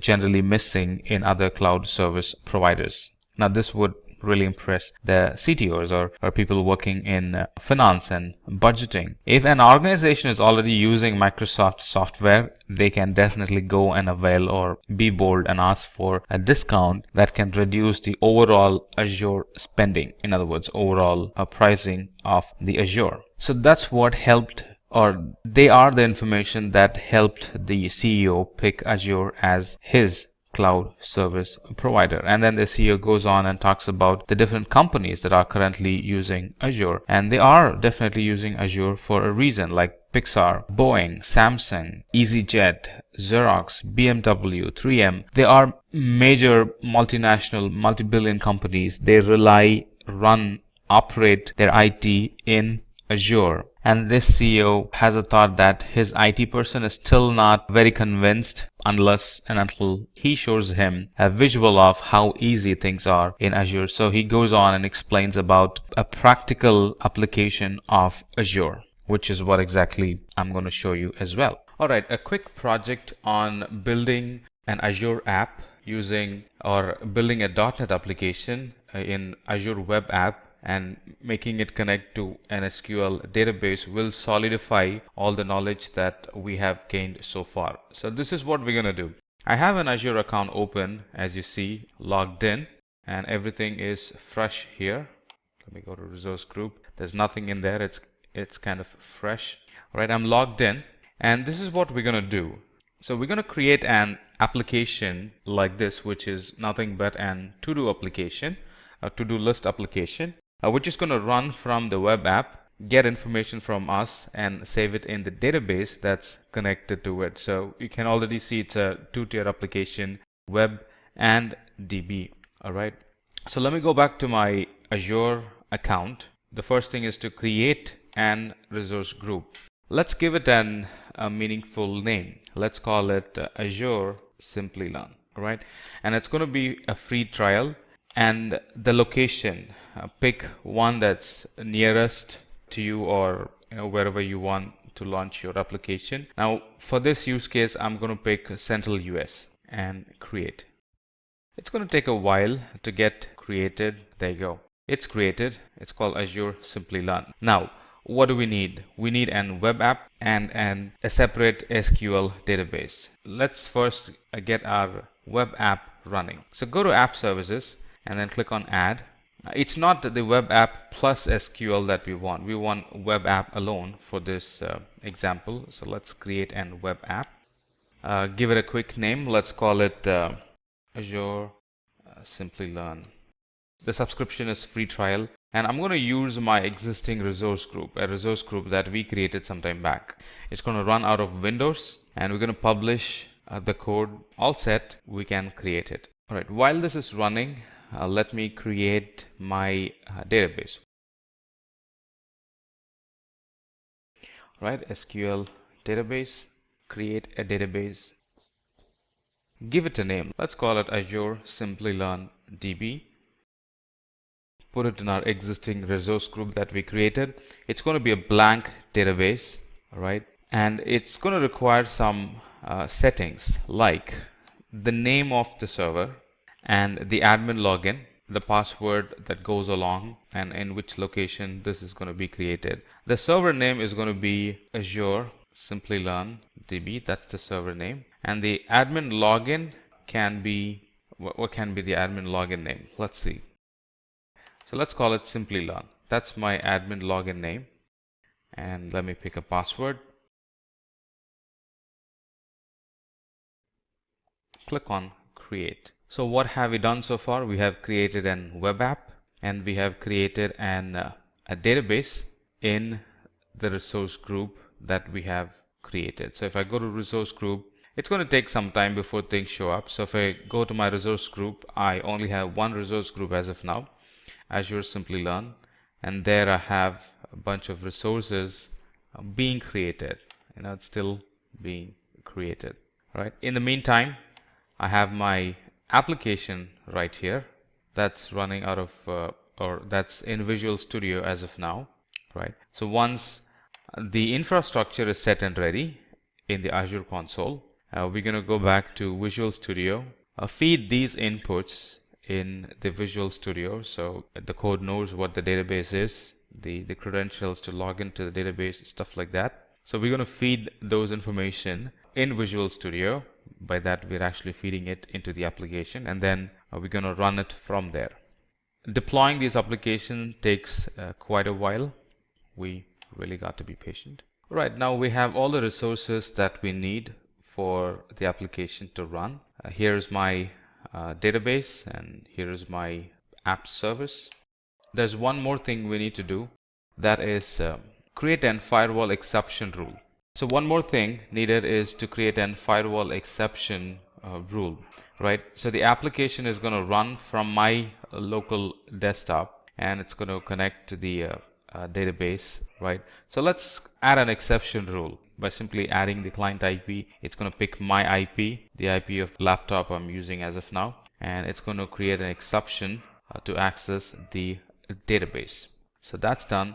Now we can go back to our Visual Studio. I already have a couple of apps running, or a couple of configurations pushed from Visual Studio. I'm going to clean that up. If you're doing it for the first time, you may not need to do this. Alright, so let's start from the scratch. This is very similar to how you would be doing in your environment. Alright, so we're going to select an existing Azure app service. Now before that, I have logged in. As you can see, I have logged in with my credentials. So it's going to pull a few things automatically from my Azure account. So in this case, I'm going to use an existing Azure app. So select existing and then click on publish.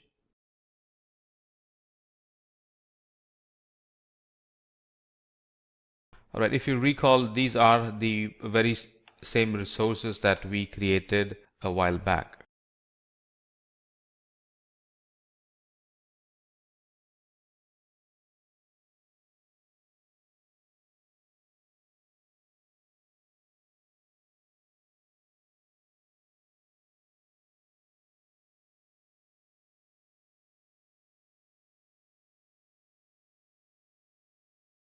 Right, we have clicked on save, and it's running, kind of validating the code, and it's going to come up with an URL. Now initially the URL is not going to work because we haven't mapped the application to the database. So that would be the next thing.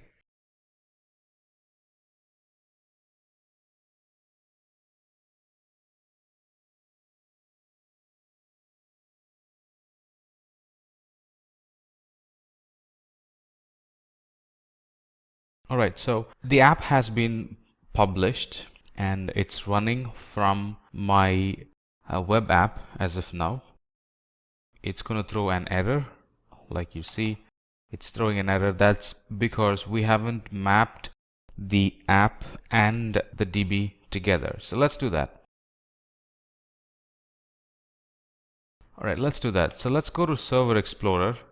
This is where we're going to see our databases that we have created. Now let's quickly verify that. Go back to the resource group, right? Appropriate resource group, which is right here. And here I have my database, Azure Simplilearn database.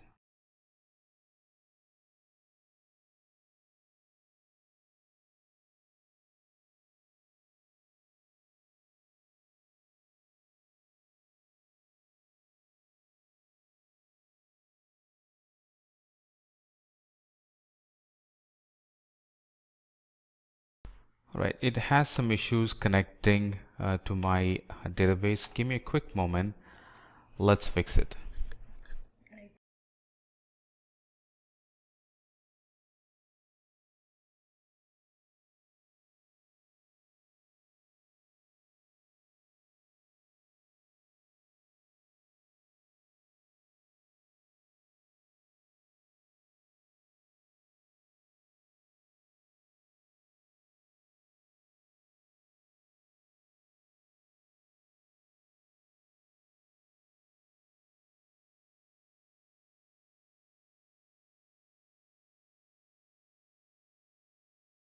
Alright, so we'll have to map the database into this application.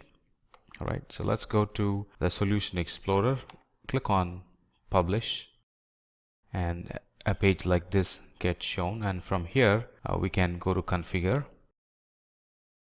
Here is our web app. all right, with all its credentials. Let's validate the connection, number 1. All right, and then click on next.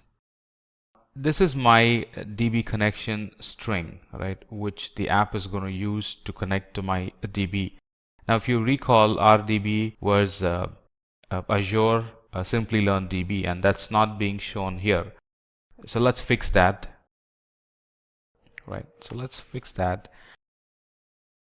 Click on configure, and here let's put our DB servers URL. Now before that, let's change this to SQL Server. All right, and then in here put the DB's URL. So go back to Azure. Here is my DB or server's name. Put that here. Right, the username to connect to the server, that's right here. Put that in, and the password to connect to the server, let's put that in.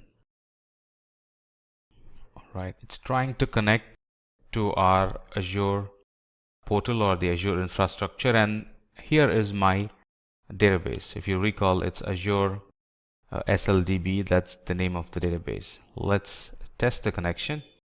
Connection is good. Click on OK. So now it's showing up correctly. Azure Simplilearn DB, that's the name of the database that we created. Now it's configured.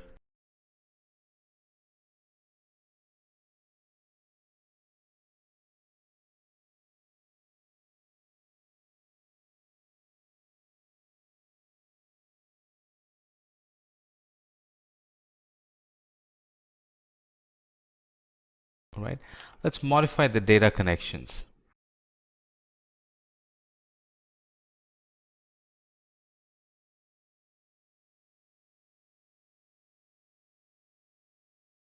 Right, let's map it to the appropriate database again. All right, so our name of the database is Azure Simplilearn DB, and then it's going to be SQL Server. That's the data source. The username is Simplilearn, and the password is what we have given in the beginning. All right, let's validate the connection. It's good. Click OK. Now we're all set and ready to publish our application again. Now the application knows how to connect to the database. We have educated it with the correct connection strings, the DNS name, the username, and the password for the application to connect to the database. So Visual Studio is building this project, and once it is up and running, we'll be prompted with an URL to connect, and anytime we put or we give inputs to the URL, that's going to receive the input and save it in the database.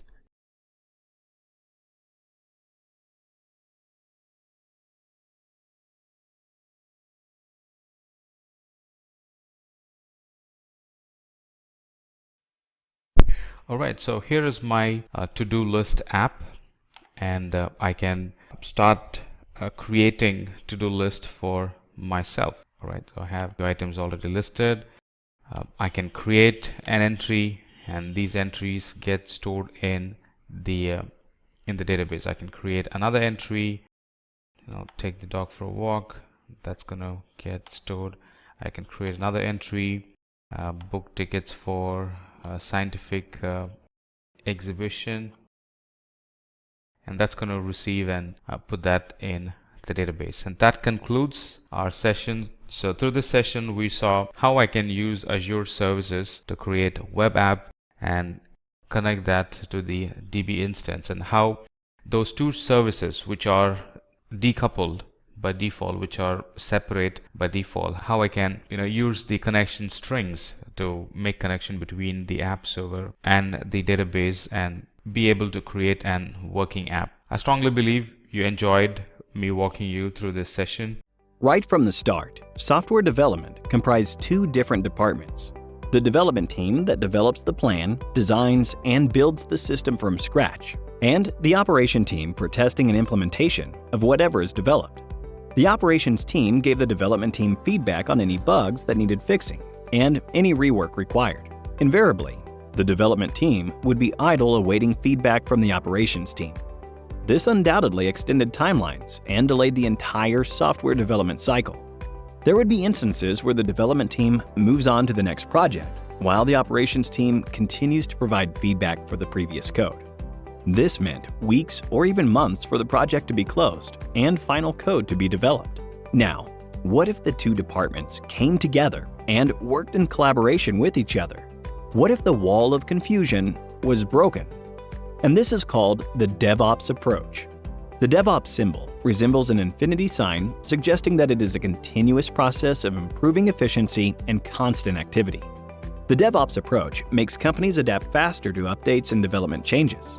The teams can now deliver quickly, and the deployments are more consistent and smooth. Though there may be communication challenges, DevOps manages a streamlined flow between the teams and makes the software development process successful. The DevOps culture is implemented in several phases with the help of several tools. Let's have a look at these phases. The first phase is the planning phase, where the development team puts down a plan, keeping in mind the application objectives that are to be delivered to the customer. Once the plan is made, the coding begins. The development team works on the same code, and different versions of the code are stored into a repository with the help of tools like Git and merged when required. This process is called version control. The code is then made executable with tools like Maven and Gradle in the build stage. After the code is successfully built, it is then tested for any bugs or errors. The most popular tool for automation testing is Selenium. Once the code has passed several manual and automated tests, we can say that it is ready for deployment and is sent to the operations team. The operations team now deploys the code to the working environment. The most prominent tools used to automate these phases are Ansible, Docker, and Kubernetes. After the deployment, the product is continuously monitored, and Nagios is one of the top tools used to automate this phase. The feedback received after this phase is sent back to the planning phase, and this is what forms the core of the DevOps lifecycle, that is, the integration phase. Jenkins is the tool that sends the code for building and testing. If the code passes the test, it is sent for deployment, and this is referred to as continuous integration. There are many tech giants and organizations that have opted for the DevOps approach. For example, Amazon, Netflix, Walmart, Facebook, and Adobe. Netflix introduced its online streaming service in 2007. In 2014, it was estimated that a downtime for about an hour would cost Netflix $200,000. However, now Netflix can cope with such issues. They opted for DevOps in the most fantastic way. Netflix developed a tool called the Simian Army that continuously created bugs in the environment without affecting the users. This chaos motivated the developers to build a system that does not fall apart when any such thing happens. So, on this note, here is a quiz for you. Match the DevOps tool with the phase it is used in. A. B. C. D. None of the above. Today, more and more companies lean towards automation, with the aim of reducing its delivery time and the gap between its development and operations teams. To attain all of these, there's just one gateway: DevOps.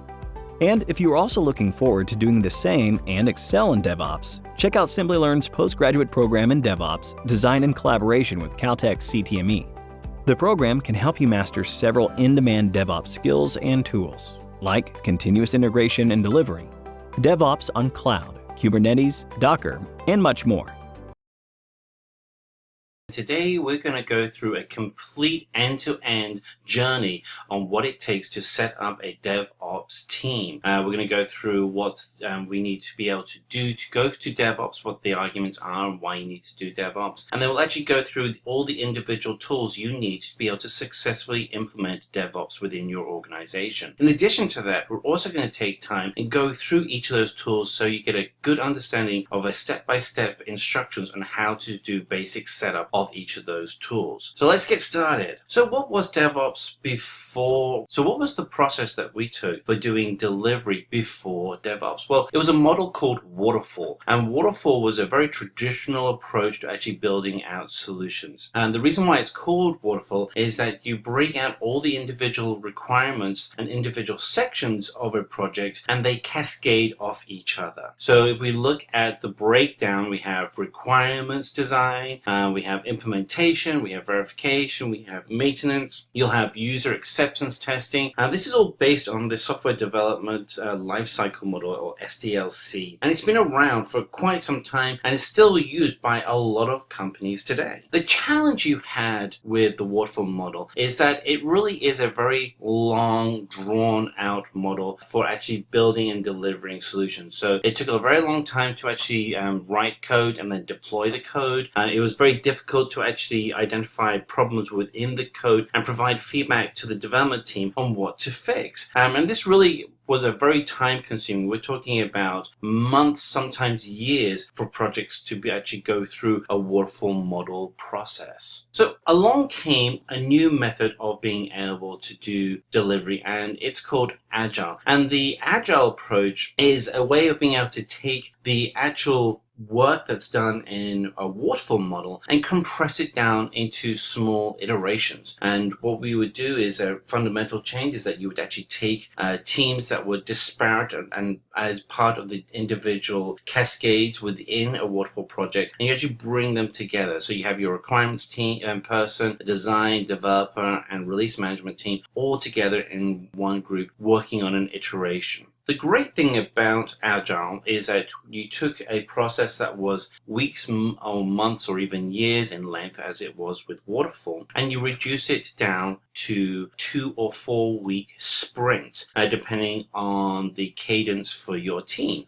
Typically, you have a 2-week sprint, and then the goal is that at the end of each sprint, or sometimes every other sprint, you would do a software release, and so that customers were getting the software much faster. The problem that we still ran into, though, with Agile is fundamentally similar to what we were having with waterfall. You have your DevOps person working on code on their system and it'd be working great on their computer, and then you have the operations person who's migrating the code from the developer's environment, the test environment, to the production environment, and you would run into issues where the code simply wasn't working. And there's a lot of reasons why that would happen. The actual developer environment would often be very different or would have different dependencies in it. So the hardware, the software, there may be additional applications that were installed on the operating system that simply hadn't been transferred over to the operations environment. And so what you would have is a disconnect between the developer environment and the operations environment, making it difficult to actually roll out code. So you'd run into a program where when you rolled out code, you'd have to have a rollback plan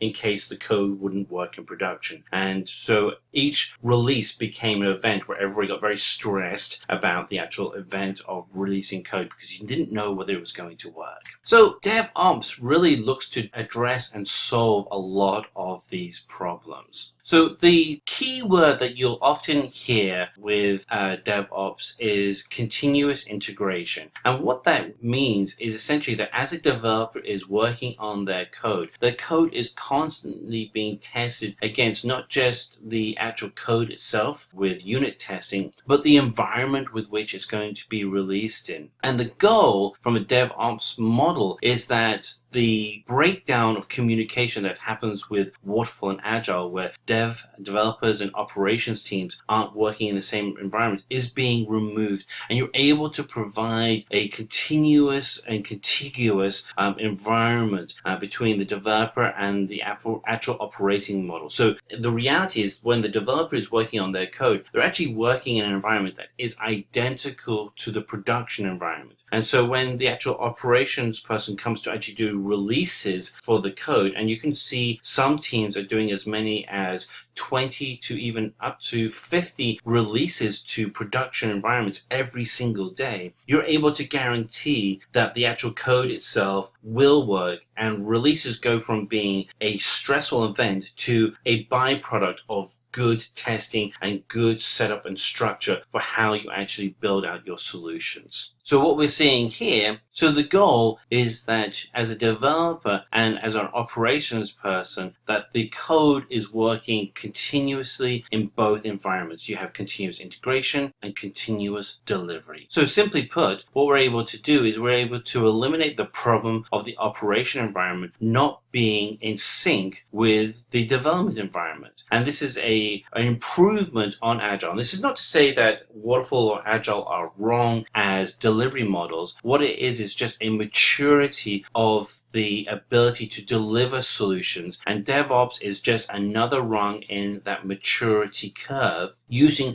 tools that are available to us now that 5-10 years ago simply weren't available. So the goal is for you as a team to move to a DevOps model where you can implement continuous releases on your software as long as you're using the tools that are available. And the good news is those tools are open source tools. So let's go through some of the benefits of why you'd want to go and use DevOps. So, essentially, what's in it for you? So over the next few slides, we're going to go through what is DevOps. We're going to go through the benefits of DevOps. So in the last few slides, you've actually seen, what is DevOps and the benefits of DevOps along with the life cycle. But we're also going to start digging into the tools that you have that are useful for DevOps. And we're going to focus in on 7 tools that can provide an end-to-end infrastructure for delivering DevOps solutions.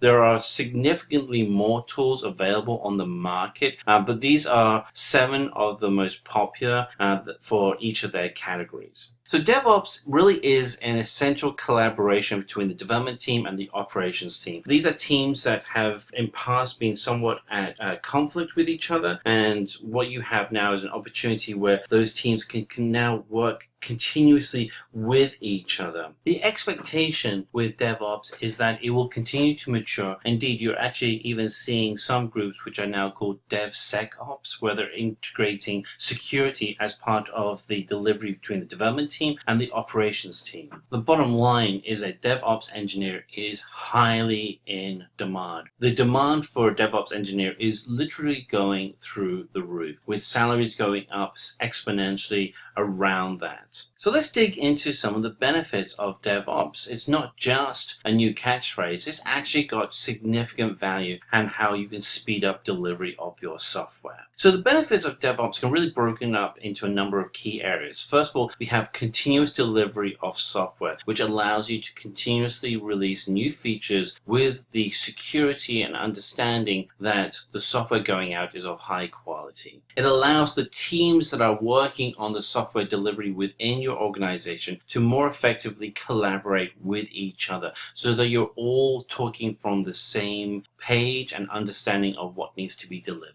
The deployment process itself moves from being an event where there's a lot of stress and there's a lot of contingency plans to being a much easier deployment. The efficiency within the actual code that you're writing and the ability to scale up using the different tools that are available allows you to be able to bring in and scale up and reduce the teams you have running the software as needed. Errors can be fixed much earlier and more quickly and can be caught before anything gets pushed out to the production environment. And fundamentally, what we're looking for is improving the security of the actual releases. So the actual concept of security is center to all the work you're doing. And then finally, what really allows you to reduce the number of errors is that there is much less manual intervention. There is a greater reliance on scripted environments that you can actually test and validate for their security, reliability, and uptime efficiency. So let's talk a little bit about the life cycle of a DevOps. So the very first step that you'll take is to actually build out a build and test environment, and this is a continuous build and test environment, and this is managed with the first step of your source code. Once you move through that, then you're looking at continuous integration, which means that every time somebody checks in their code, they're validating that the code actually can run in the production environment. Once you've actually then passed the continuous integration and the testing that you have with your code, you're looking at continuous deployment. If the code works and is available to be released into the production environment, let's go ahead and release it. And once you actually have release code, then you want to be able to validate that your environment is working efficiently. You may release code that is a new feature within your application, and customers may then gravitate immediately to that new feature. If they do, you want to be able to ensure that the code is working, and more importantly,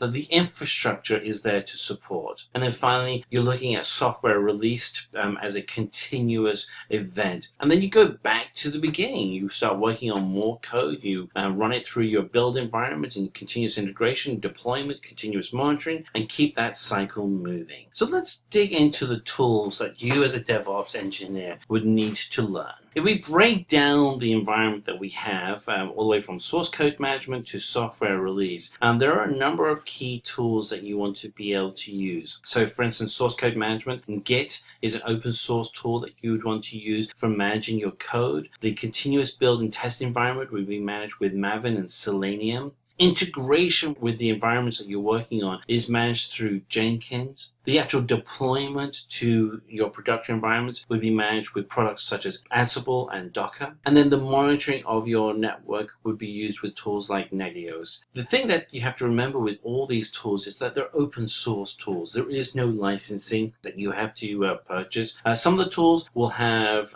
pro level licensing that you can choose to select. But to get started, all of these are open source tools you can actually start using for free right now. So let's dig into Git. So let's look at the challenge that Git is able to address. So before Git, and if you had a team of developers that were working on different pieces of code, one of the key problems you have is that there was no collaboration between the team. And the challenge you have is that with version control, it was difficult and often required having to check into large environments, or you had very quasi version control environments. It was time consuming. Often there were problems that what would happen if the version control server would crash and there wasn't a backup, then you'd have to kind of essentially go back to square zero to see whether or not you actually had to do the work again. So let's look at what Git does to actually solve this. So first of all, one of the things that Git does is it makes team collaboration much easier. The software itself is more effectively documented and more effectively maintained. The actual code that actually gets worked on by each developer in a Git environment is the complete code. So it makes it much easier for backups and for sharing content amongst each developer. So the way in which Git is able to accomplish this is that it is essentially a distributed version control solution. And what that means is that when you have multiple developers, yes, you do have a Git remote hub that you connect and are able to upload and download different branches of the code that you're working on. But essentially, as a developer, when you actually have the code, you actually have all of the code, and you're able to manage it directly from your local PC or your local development machine without having to worry too much about the network or the server actually going down. So some of the key things in which Git is really good at, it is a software management tool. It's designed from the ground up to manage code development. It does track the changes on that code easily and effectively. It makes it easy for you as a developer to track your code. The ability for multiple developers to work together is much easier in comparison to other solutions. And this is really the key success point with Git, is that it allows for non-linear code development. So you can actually have people working on different areas of the code that may be released at different times because of what they're working on. So if we actually break down the architecture of Git, it really falls into 4 key areas of a working directory, a local staging area, a local repository, and a remote repository. So the process you would go through is you would add files to the staging area from your working directory, and this would be usually the git add command. And then from your staging area, when you're ready to actually then commit those files to a local repository, you would use the git commit command. And then from there, you would actually then push your local repository out to the remote repository for a final commit to the remote repository. And this allows then the rest of the team to pull down your latest final changes. So you can be working on your code locally, and you can be using your local staging area, local repository, and when you're ready to commit your work, you can commit it. And then as soon as it's committed, the rest of the team can then pull down the latest changes that you have worked on. And this allows for a complete and holistic checkout and check-in process. And then sometimes you want to be able to go through and then take the checked out code that you're pulling out and merge it with your local code. And the merge process always ensures that you are working on the latest and best version of the code, and everybody on the team is being consistent with the communication of the actual code that's being delivered. Okay, so what we're going to do is we're going to validate that we have Git running on our computer. We're going to then create a directory, add a file to that directory, make some changes to that file, and then use the commit commands to be able to check in the files and validate changes that have been made. So first thing we do is we're going to see if we have Git installed, and to do that you just use the command git version and what your git -- version, and they'll actually then give you the version number. And now we're going to create a new folder, so mkdir green, and that'll create a new folder, and we'll move our cursor into the green folder by changing the directory. And we can go back into Windows and we can validate that that directory is actually there. So here we go. Let's have a look. We should see it. There's the green folder. If I double click into that, you'll see there's nothing in the folder right now. So what we have to do is we actually have to add the folder as part of a Git project. And so we're going to use our git init, and they'll actually initialize the folder and make it a Git repository. And so let's go ahead and create a file that'll actually go inside of that new initialized folder. And you'll see that there's a .git folder that's been added. So the new text file we're going to create is going to be called class, and it'll actually be class.txt. The extension is hidden by default. In the text file, we're just going to type in the text, welcome to Simplilearn, and save that. Now let's go ahead and check the status of that file in Git. So let's do git status, and you'll see that it says yes, there's a file there, but it hasn't been committed to the repository. That's why it's in red. So what we have to do now is commit the file to the repository, and it won't be able to track any changes that we do to that file. So let's go ahead and commit the file. So we do commit add class.txt, and they'll add that to the repository, and there we are, it's added. And the final step is we want to do is commit it, and let's do git. So let's do git commit -m, but in this will be our first commit, and this is the description, and so it actually shows us committing the file. It's the only item in the folder. So now we can go over to the file that we just created, and we can make some changes to it. So let's open up the file. So it says welcome to Simplilearn. Let's put in some text afterwards that says this is my demo, and we'll save that, close that. And now if we go back to Git, we can do a compare and contrast between the original file that we committed and the new updates that we've just done. And we can check the difference by using git diff, and what you'll see is the red text was the original text, and the green text is now the new text that's been added. And so that shows you how you can actually go and create a new Git repository, go through adding files, committing the files into the repository, and being able to see the different version controls. Let's move on to Maven. So why use Maven? So why use Maven? Well, let's look at some of the things that you would have done in the past if you actually building out the tasks. So let's break down what you would have done before using Maven if you were to create a game of football using Java. You would actually have to go out, and for your actual game, you'd have to collect all of the different components needed within the Java environment to make sure that everything would work correctly. And if you made the slightest mistake, you wouldn't get the right output that you needed. The actual process of building and deploying a project really would take quite a lot of time. After Maven, Maven allows you to be able to take templates templates that are stored locally and be able to use those to be able to improve the efficiency of being able to build out your environment by removing dependencies within the application. It makes it a lot easier for you to be able to focus on just writing the code for your game or your solution rather than having to manage the environment within which that solution would be deployed. Now, the focus within Maven is that it is an automation tool and it's used for projects that have a short period of time. So as you're starting on your environment for building out solutions, Maven is great to get started with. And then if you need to have longer term projects, then you can look at other alternative tools on the market. So 4 key areas that you want to focus on and why Maven can help you is that it does allow for efficient parallel builds to be run concurrently. It's really easy to use. You can get up and started with Maven very quickly. You do have fast access to new features and new configurations quickly within your environment, and the build process that will allow you to be able to visualize your code happens very quickly. The actual architecture of Maven is that the execution and commands are managed through what's known as a POM file. The POM file itself is a project object model, and it's an XML file that actually has the details for the project and the configuration for the build environment. POM file itself will then fetch dependencies from the local repository and will apply any plugins that you may have also included within your Maven environment. The goal is that your software is built much more controlled manner.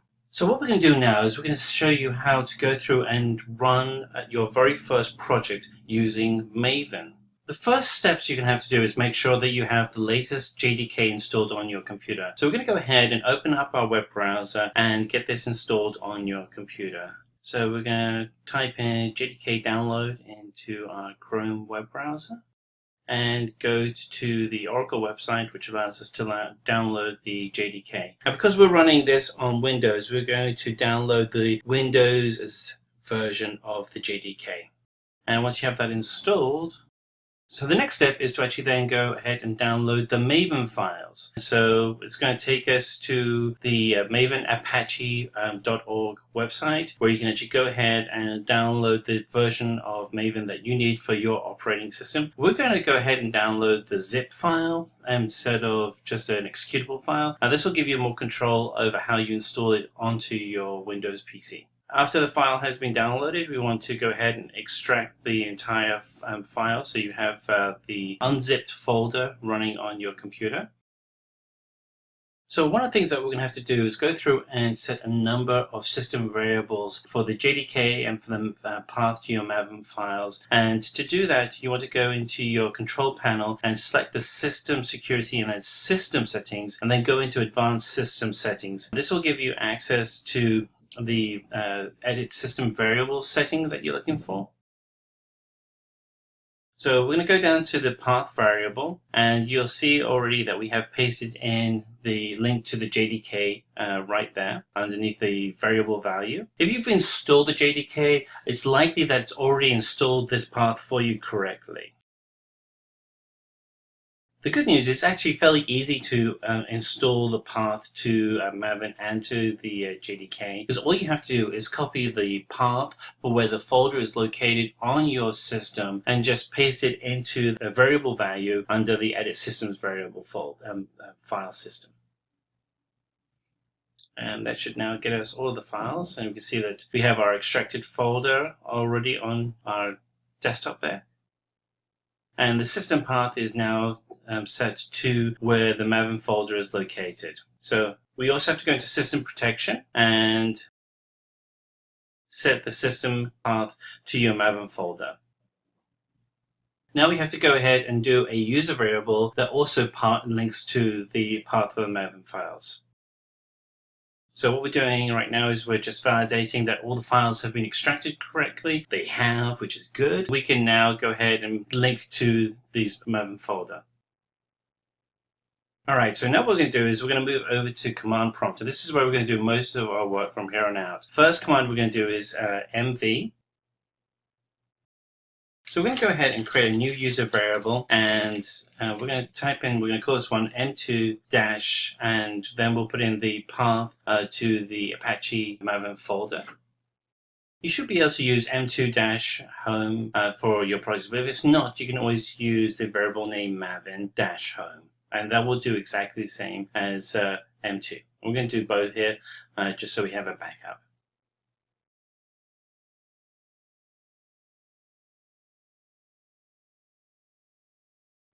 So we're going to open up command prompt and we're going to see if Maven is installed. We do that by writing mvn-version. And here we are, yes. So now we're going to go ahead and create our first Maven project. And the first part of creating the Maven project is actually the directory in which we will store the files that will be used to create for our project. So we're just going to go ahead into the folder and we're going to create a new directory, and we're going to call this one, and we're going to call it Simplilearn. And we can just copy the path for that. So I'm going to write the correct path for us. So we're going to change directory, cd, and copy the file location over.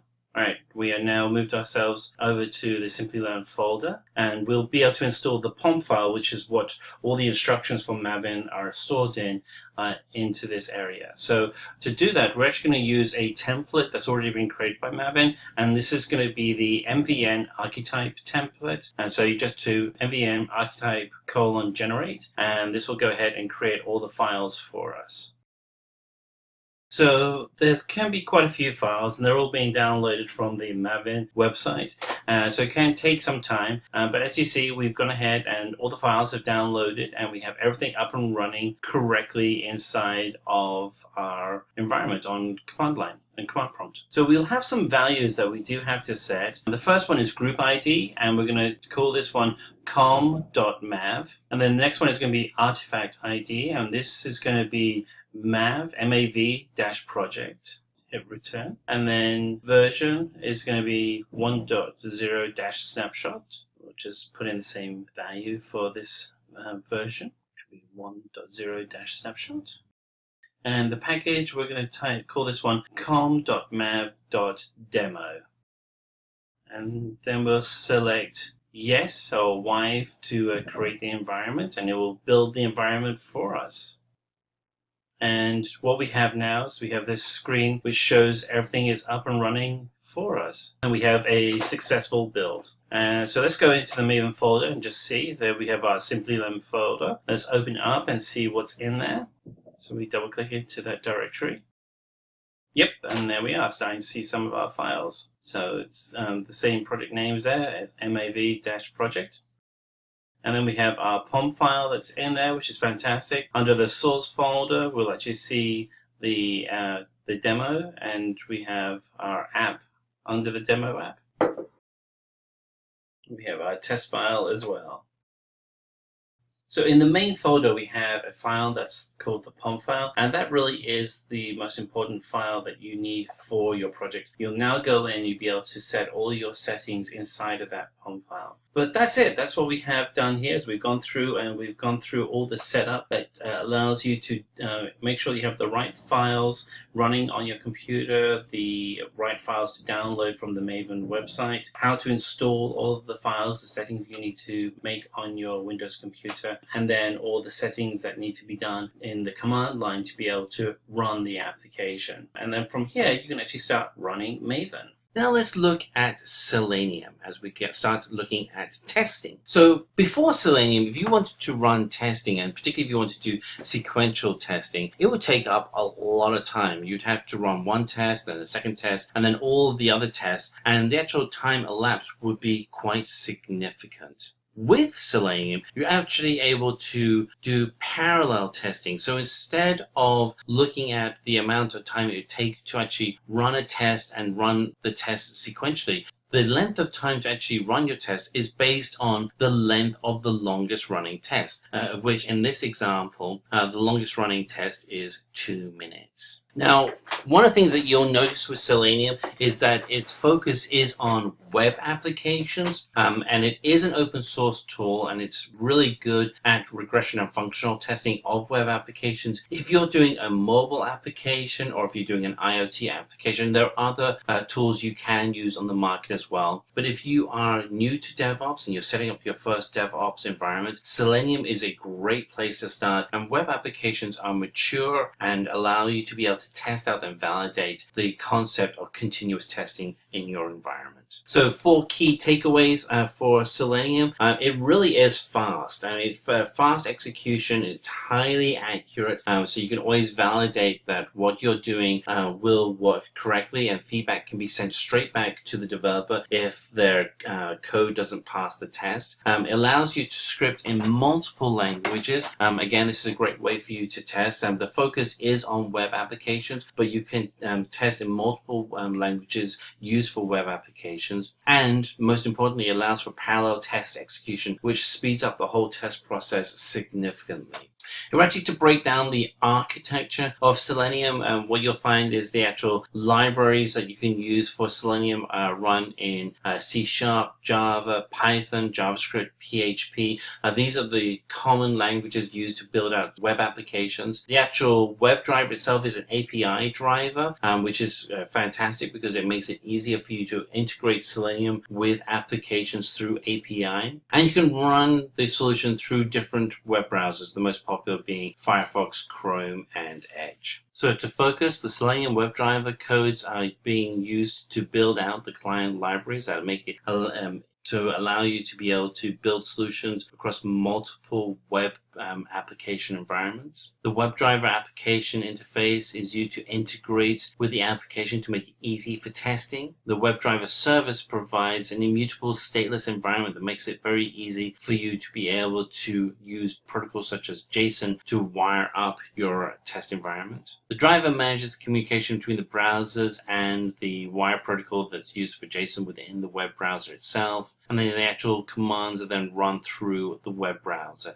for you to be able to get your results. Okay, so before we actually get into the setup of Selenium, the first things we want to do is we want to make sure that we have the right version of Java installed. And so I'm just using the command window here, and I'm going to type in Java, and actually what I can see now is I do have Java installed, which is fantastic. Otherwise, you'd have to go and download Java from Oracle's website. The next step is to validate that I have Eclipse installed, and I'm just typing Eclipse, and there we are. I have the Eclipse app installed. You can actually download Eclipse from the Eclipse website. The third step I want to check is to validate that I have a browser driver installed. So I'm using Google's Chrome for my main browser, but you can actually go out and download the Chromium driver, and that's the actual core engine that powers Chrome. Interesting enough, being used in the new Microsoft Edge web browser. So you can actually go and download the latest Chromium driver and install that. And then the final stage is to go to the Selenium website and download the jar files themselves. So just do a Google search on Selenium download,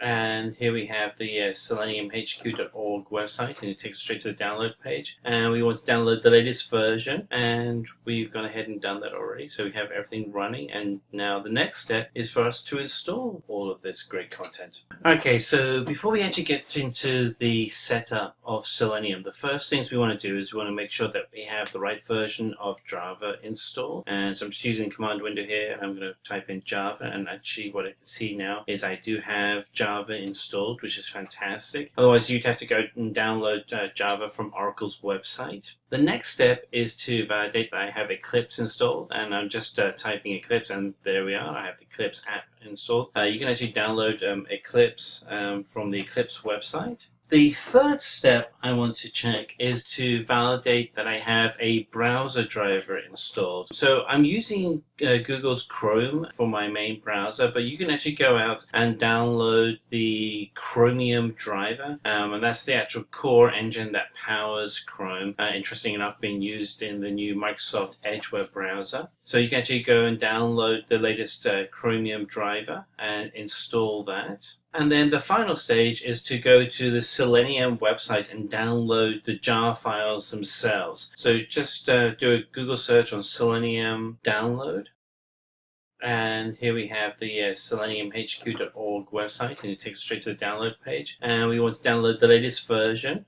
And we've gone ahead and done that already. So we have everything running. And now the next step is for us to install all of this great content. So we're just going to go ahead and open up the Eclipse environment. And it always takes a moment to launch Eclipse. And we're going to go ahead and create a new project. And we're going to call our project XYZ. I think that should be fine. And this is just a test after all. And we're going to go ahead and create a new class file by right-clicking and select New Class. And we're going to go in here and we're going to give the class file a name of Simplilearn. And I don't see the Finish button being selected, so maybe we need to select some other options here. Oh, I think it could be the package name. Yeah, let me go ahead and change the package name, and I'm going to change that to QWE. Yep, and the Finish button has now been highlighted. I can select that. I can go select that and select Finish. And we now have a test page that's up and running, but what we have to do is to validate that Selenium is actually part of the project. So to do that, we're going to go to the source, to the actual source XYZ file, and right-click on it. And we want to validate that all the files are there correctly. And so we're going to see that we have the libraries are there. Yep, there's Selenium. If it's not there, you can select Add External Files and find the Selenium jar file, select Open, and that would load that in there. And then you hit Apply and Close, and that would then apply it to your project. And now we can actually start writing the code part. So we're going to put this code in the public static void section.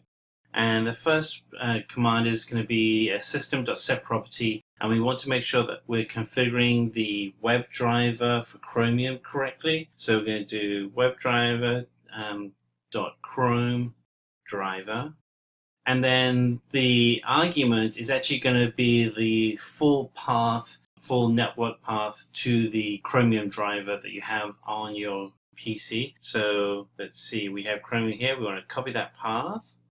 And so paste that in. And then after we've pasted in the path, we have to make sure that we also put a link to the actual file that we want to execute, which in this case is chromedriver.exe. And then we want to make sure that the WebDriver is pointing to the new Chrome driver. And you'll notice that there's a couple of red colors on here, which means that we don't have all of the public classes imported correctly. So you can right-click on that and select Import the WebDriver and just select that real quick, and that adds the import correctly at the top of the page. And the same for Chrome driver. And that's just a very quick way when you're working in Eclipse to import additional files. So before we actually start our test, we want to make sure that we've actually cleared out any potential browser cookies that would be within the Chromium driver. So for that, we're actually going to go ahead and we're going to write a script that allows us to remove the cookies. So we want to do driver.manage and then delete all cookies. And the next line we're going to do is to actually have the web page that we're going to connect to open up in full screen mode. And for that to happen, we're going to go and actually use the window property, which is what I was writing before by mistake. And so this will allow us to go full screen. And now we need to pull in a web page. So we're going to get the get command.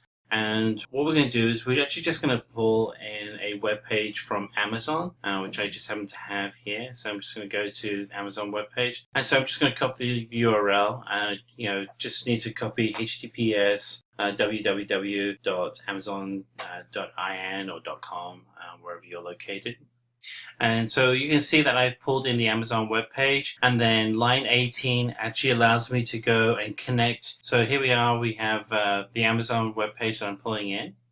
And then what I also want to do is I want to look for a specific ID in one of the elements. And so I have the driver, which is called find an element. And that allows me to look for any element that would be on the actual page. So here we have the HTML in the console screen, and I can actually then paste out an ID from the element that I want to use.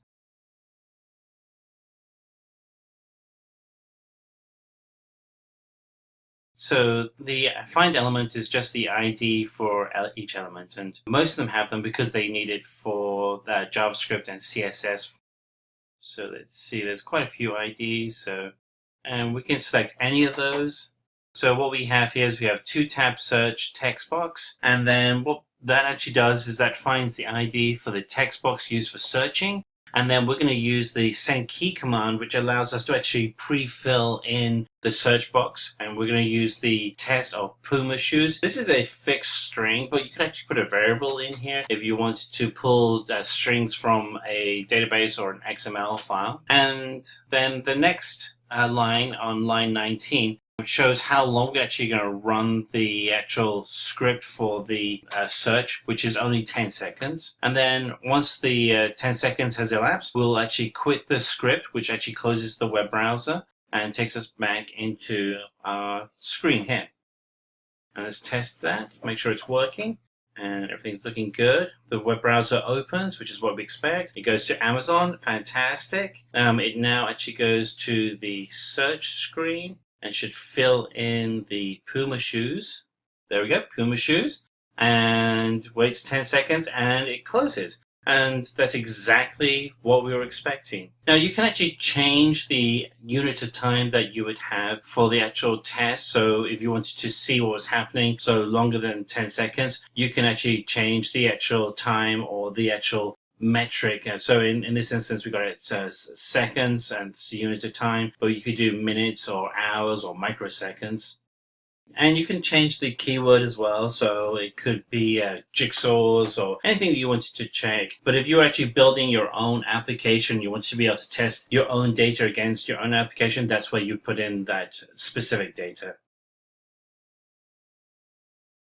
So let's look at the center, the heart of your DevOps environment, and that center is with Jenkins. So before Jenkins, developers would work on their code, and the code would then be checked into a source repository. You would then check for any issues, and then you would then send that code over to the operations team, and there would be a delay for actually delivering software. So the actual challenges developers had is that if they wanted to run any tests, they had to wait until their software was built, and there was a lot of problems in providing feedback, particularly if you had large teams working on software who actually had the error. The actual delivery of software was often delayed because of these key problems. So after Jenkins, what we actually have is the ability to be able to streamline this whole process. The build, test, and deploy happens continuously and are able to then notify developers and the actual specific developer of any errors that are detected, being able to speed up the delivery process much more efficiently. The focus of Jenkins is that it automates a continuous development, testing, and deployment environment. And it's open source. Jenkins is easy to install and configure. It's been around for many years now, and it is very mature. There are many plugins that you can use within Jenkins to be able to have the Jenkins product work with your environment. If there isn't a plugin, you can actually you can actually write your own plugins if a plugin doesn't exist. So you can actually continue and extend and invest in the Jenkins ecosystem, and it can be easily distributed across multiple machines. So let's break out the architecture of Jenkins. So Jenkins starts as a remote source code repository, and it then pulls out the code every time there is a commit from into the server master. The server master will then have a slave that will run on either Windows, Linux, or Mac OS to be able to distribute its load across those environments. And after it's actually gone through and run its test, it'll then send out a report. The goal of the report is to communicate back to the team what has passed and what has failed the actual check-in process. Okay, so we're going to go ahead and show you how to install Jenkins on your local PC. So the first thing you want to do is check that you have Java installed. So we're just going to go into our system and see whether or not we have the Java JDK installed. You can do that by going into System Properties, Selecting Advanced, and then Environment Settings. And there we are. We have Java JDK installed. And you want to to just double check on the system variables to make sure that you have the Java_home installed correctly as well, and we have that installed. And under path, also make sure you have a link to the Java JDK as well. So we have everything installed, and what we're going to do is we're going to open up a command window and just do a double check right there. So open up command window, and we're just going to check that we have Java installed. So we do Java-version, and we have a version number that comes back. If we didn't have Java installed, we wouldn't get a Java version number come back. We'd actually have an error. So everything looks good. So the next thing we want to do is to go to the Jenkins website and download the files. So we're going to go to jenkins.io, and that's the official Jenkins website. And if you want to download, you just go to jenkins.io/download, or you can just type into your search bar download Jenkins, and that will give you a link straight to the download page. And one of the things that you'll see is that there's lots of different versions for Jenkins, because Jenkins runs on pretty much most operating systems, including Windows, Linux, and Mac OS. But we want to select the Windows version. So we've already gone ahead and downloaded a zip file which contains all of the files that we need for Jenkins. And so that's the zip file, and we've expanded it. And what we want to do now is double click the installer file, and we'll go ahead and install that. So we've already installed this. So one of the things that we'll get is a message asking if we want to repair. You would actually get a install message because it'd be a fresh install for you. But once you've done that, it has all the files and all the settings correctly installed onto your Windows computer. And we do all of our commands for Jenkins through a web page that's run locally on your PC. And so you're going to type in localhost:8080, and when you do that, they'll actually take you to Jenkins running locally on your PC. And here we have our Jenkins dashboard. And we've already gone in and created some sample jobs, and you can see those listed on the on the right hand side of the screen. So let's go through some of the things you would want to set up here. So first of all, let's go into the Manage Jenkins screen, and that will actually, so we'll go to the Manage Jenkins tab on the left hand side to do some standard configuration settings. So we'll go into the configuration systems, and if you want to, if you're like remotely connecting to a remote Jenkins environment, you can actually install a JDK remotely on that machine if you want to. We already have the JDK environment already set up, so yeah, that's good here, so we don't need to do that. But you'll also see as you go through the list of applications that you have: Gradle, Ant, Maven, Docker, Git, and other tools that you would use in a DevOps environment. There are many other tools you can install through plugins as well. Let's have a look at one more setting here with the security. The default security is Jenkins' own user database. That probably is not allowed within your company due to security restrictions. So you can choose LDAP, which allows you to connect with your Active Directory configuration. Again, because there are so many plugins for Jenkins, there are plugins for SAML authentication as well as OAuth. So let's go ahead and start a new build job. And so we'll select a new item, and we're going to select demo 1 from that to create a new item. And we're going to use just a freestyle project because I just want to demo how you can actually create a build. Select OK. Description, gosh, what could we write here? We can put in Snippy demo. And we're not going to use source code for this one. We're going to do that in the next demo. But what we want to go down to is the job type. And we're going to, build, we can just do add for execute Windows batch command. And so let's just put in a very simple command. And so we're going to type in echo, open quotes, hello world. And then we'll put in the timestamp. So we'll put in date first and then time as part of our output. Close quotes, and we're gonna save that. Also hit save, and that's our simple project. So what we want to do now is we want to actually go and select the build now command to actually run this project. Hit build now, and it'll take a couple of minutes for it to run. And here we are. This is our project, and we can actually now see the different builds that have happened. And if you look on the build history, you'll see the latest history shows when the build was executed. And if you click on that, you can actually start getting information such as the console output will actually provide information that we were asking for. So for instance, we have, first of all, we can see that the build was successful, and we see the output includes the hello all and date and time. So we're going to go ahead and create one more project where we can actually connect to a GitHub and use the Git command tool to be able to build a real project. So we're going to go ahead and create a new item, and we're going to call this one Jenkins. It's a freestyle project, and our description is demo using Git. So we're actually going to connect to GitHub. So to do that, we're going to go into source code management tab, and we're going to select Git. And so we select that, we can actually now connect to GitHub. So to do that, you go to your GitHub account, and you want to go in and select the clone or download, and you get the URL link from there. So copy that, go back to Jenkins and add that in the repository URL. So you paste that in, and then for credentials, we want to add in our Jenkins credentials. And so just make sure you have those selected correctly, and we've select add, and then we just pull those from the drop down. And let's not change any of the other settings. And then for the build, we're actually going to be building a Java application. So it's a slightly different set of build commands. So we want to type in javac for compile, and then space, and the file name is simply.java. And then you want to put Java and space simply on a new line. Save that. Again, this is a really simple application, but it gives you the understanding of what you need to do here. And so we saved it, and let's now go ahead and see if everything's working. We'll do the build now and see what happens. And here's our first build. We select that.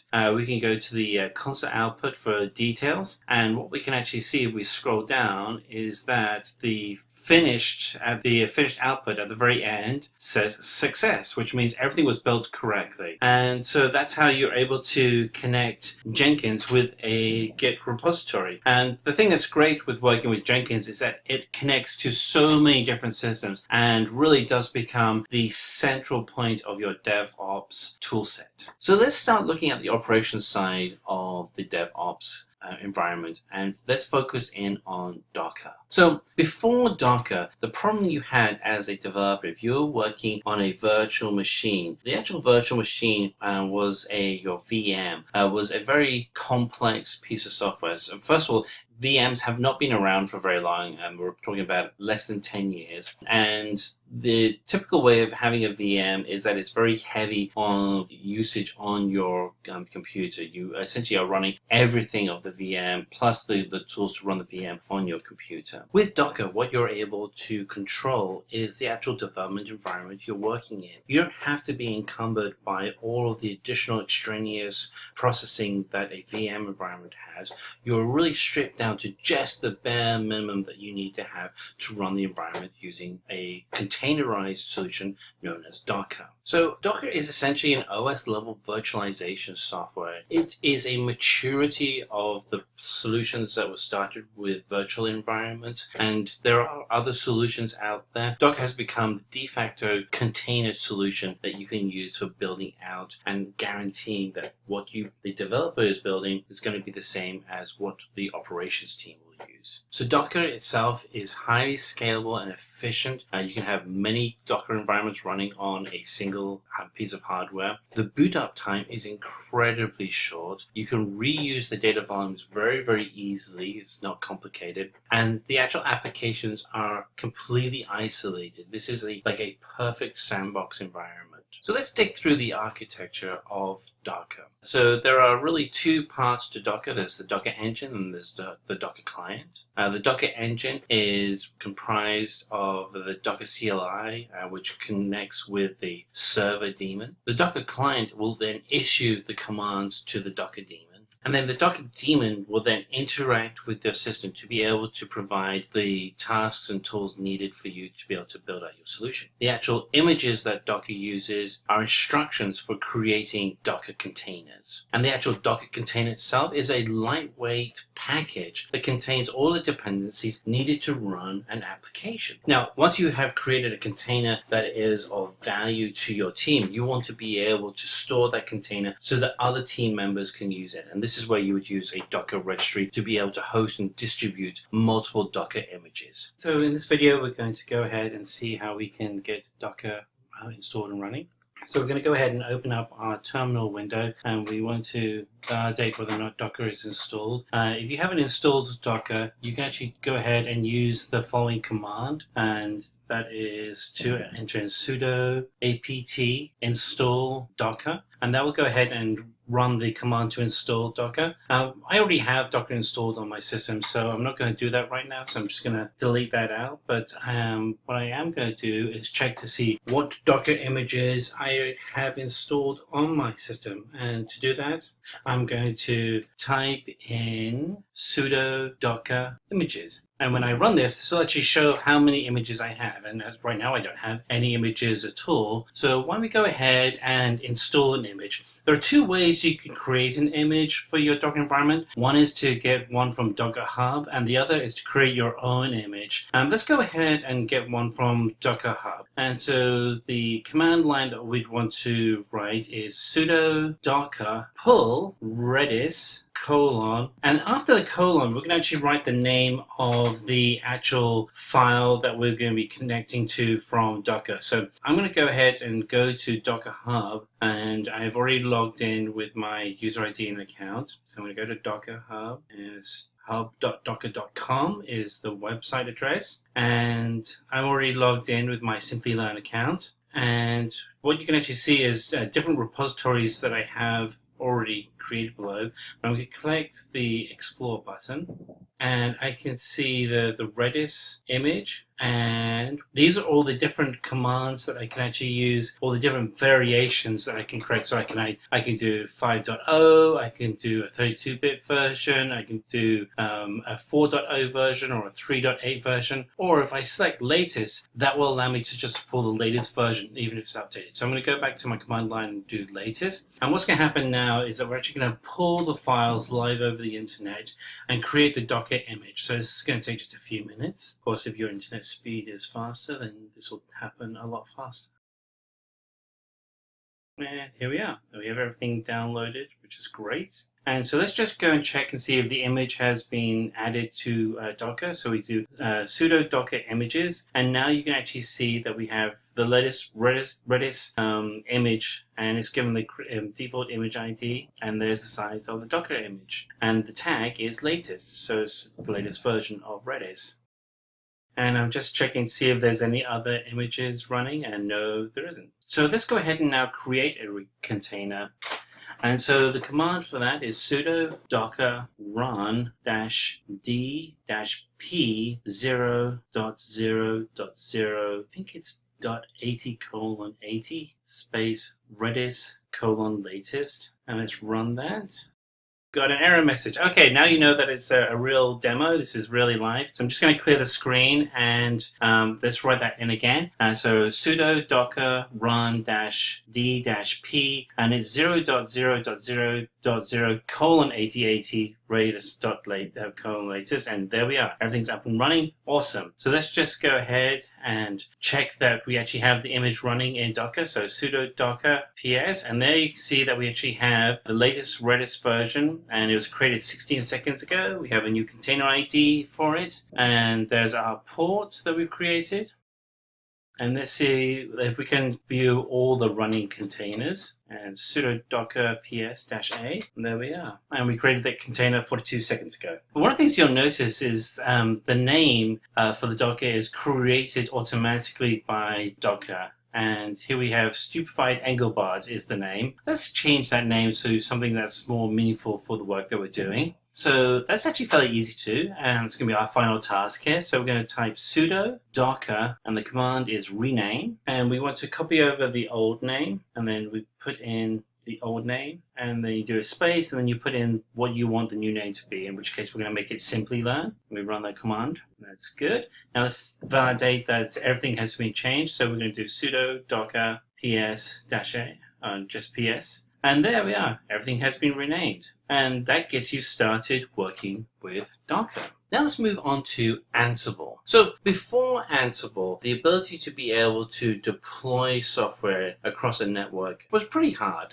You couldn't guarantee that your web servers were all consistent and that the database environments were consistent. This was okay if you had a small environment, but once you actually started getting into more complex environments, it became very difficult to manage. Ansible is code that allows you to be able to consistently and reliably create and stand up the environments that you need to be able to store your code for production. So whether or not you require one server environment or you need 1,000 server environments, using tools like Ansible will allow you to be able to consistently deploy out environments that all look the same. So essentially, Ansible is a configuration management tool, and it allows you to be able to deploy automatically to a large variety of environments. The actual tool itself is a push-based configuration tool. It is an agentless tool, so there is no communication coming back about the health of the environment. We actually have tools that we'll cover later on in the video that cover that. Ansible does have a consistency of its product performance, so you know that if you're using Ansible that it's going to work. It's just a very consistent product, and it uses SSH for very secure connections. So it doesn't matter whether or not you have 1 or 1,000 pieces of hardware you're looking to configure, you can actually be rest assured that there will be no security infringement because of the use of SSH. And we look into the architecture of Ansible. It's a very simple architecture. There is the Ansible management node that has playbooks which contain the instructions that you would have for your environment, and that playbook is then pushed out to all the different nodes that contain the hardware that you wish to configure. The actual module collection is the configuration code itself. The playbooks are the instructions of that configuration, and then the inventory is the document of the different groups and the hardware within those groups that you would be pushing out to. So we're going to go ahead and install Ansible onto the system here, and we're actually running our environment in a Linux environment right now. So we have a master environment and a standard node, but we're actually going to go into our terminal window and we're going to do everything on the master node. So the first steps we want to do is actually go ahead and install Ansible, and we're going to do that by installing sudo yum install ansible -y. And this goes ahead and downloads all the files that we need and starts to run the installation. And let's go ahead and see if it's installed correctly. So we're going to type in vi -etc/ansible/hosts, and there we see we actually have a default Ansible hosts already up and running, which is fantastic.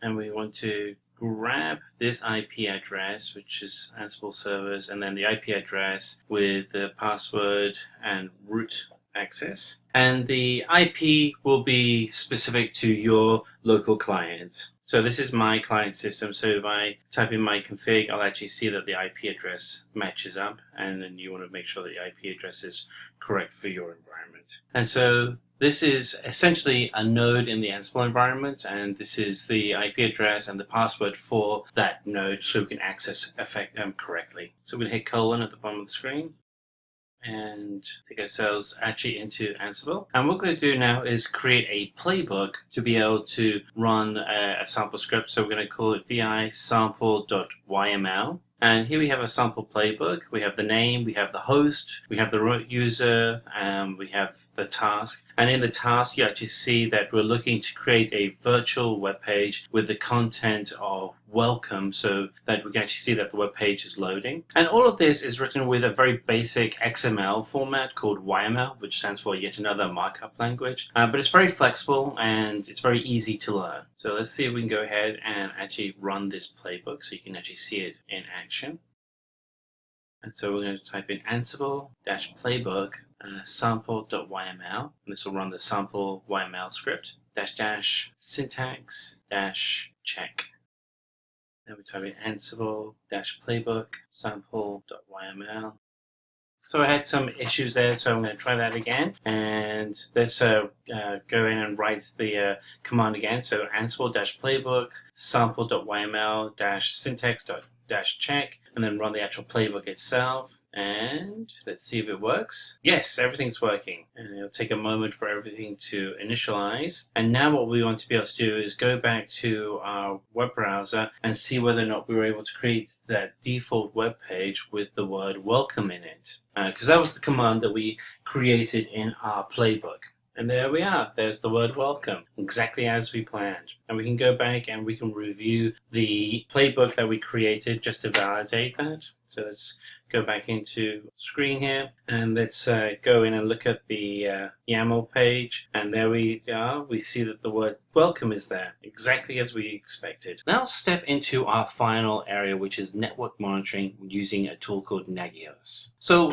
before you had Nagios, sometimes you didn't know whether or not your network was working. In fact, the worst case scenario was when your customers called up and said, hey, your website's not working. The challenges you had is that you didn't know how the usage of the server was being managed. You didn't know whether you were up to 80% usage, utilization on that server, or if you were at 50%. It was difficult to get that information easily. With Nagios, you're able to set up email notifications and other notifications that allow you to stay ahead of issues that you would have within your environment. So with this example, if you're looking for memory utilization, you can receive a notification telling you that your memory is almost full on a particular server and that you should be setting up a new server. In this instance, use Ansible to set up another server. So again, as with the other tools that we've been covering, Nagios is an open source tool, and it's specifically for monitoring systems, servers, and networks within your infrastructure. Very easy to use. It has comprehensive monitoring tools that you can set and control. It is highly available, and it is designed specifically at problem remediation. You want to set it up so that it is the eyes and ears of your network without you having to constantly monitor your network. So the way that Nagios works is that it's just constantly checking out your environment. So the Nagios server is constantly checking the status of your systems, and then is able to create visualization tools of that data. So you can actually then make quick responses. Or you can even send out alerts, such as an email alert or a push notification alert. In this video, we're going to take you through the steps that you need to follow if you want to set up Nagios and the dashboard Nagios provides to help monitor your network. So the first thing you want to do is go to nagios.com, and you can either download the application, or you can actually do what we're going to do here is actually just log into the actual application running on the Nagios website. So for that, you want to go to nagios.na.demos.nagios.com, and you can use the administration or normal user access IDs that Nagios provides. And we've gone ahead and we've actually pre-filled in our ID with Nagios admin and Nagios admin for the user ID and password. Of course, you wouldn't do that in normal real life. So that brings us into the Nagios dashboard. And what you're going to notice is that there are three distinct areas that you should want to focus on. You have the fixed sources, which is all your actual physical hardware that you're monitoring. You have alert summary and abnormal behavior. So let's go check out the fixed sources. And so we have two default fixed sources here, and one in Chicago, one in Tulsa. And you can go ahead and set up additional sources, but what you'll see is that this provides a quick dashboard of the activity in the last 30 minutes, the amount of usage on the disk. You can go ahead and to the behavior tab, and you can modify how you're monitoring and updating the actual source itself. And then the data from these reports will be from these sources will actually be then used in reports, queries, and alerts that you'll use. So we're going to go back to the board, and here you are. Here's the two fixed sources. So let's look at alert summary. We're going to expand that out. And the alert summary provides just an overview of the alerts that are being managed. The alerts that you see here are the default alerts that have been created as part of the test environment. It's very easy to create alerts. And in this instance, you can see that the Chicago source is being used to manage the alert. What you can do is when you're actually setting up your own sources, you'll see that the alert will then point specifically to the source that it's pulling the data from. So in the PowerPoint, in the presentation that we just went through, you actually see how Nagios actually is the center of collecting all the information, but it's actually pulling the information from the different networks and environments that you have, and then it stores that data locally to be able to create the visualizations and the alerts. And we have here just a quick overview of an alert here inside of the summary, which actually shows green, which shows that the alert is actually good. Now there are 3 different types of colors. There's green, yellow, and red, but as you can see we have no critical alerts right now. And you'll see the same thing happening at abnormal behavior as well, where it actually goes ahead and shows you the different colors that are available. The thing that's great is about as soon as a warning status is created, then it allows you to trigger an email notification that gets sent out to you and has information in the email which you can then action. So the alerts are very important, and the alerts again are pulling the information from the fixed sources. So the abnormal behavior is just going to zero in and show any specific abnormal behavior that would be happening with your fixed sources. And so in this instance it's around bandwidth, and everything is green, so everything's looking good. So we're going to the source tab and we're going to look at the bandwidth graph, and this is a more detailed visualization of the bandwidth that's happening through the Chicago fixed source. Again, you're going to create your own fixed sources and you'll be able to see the actual usage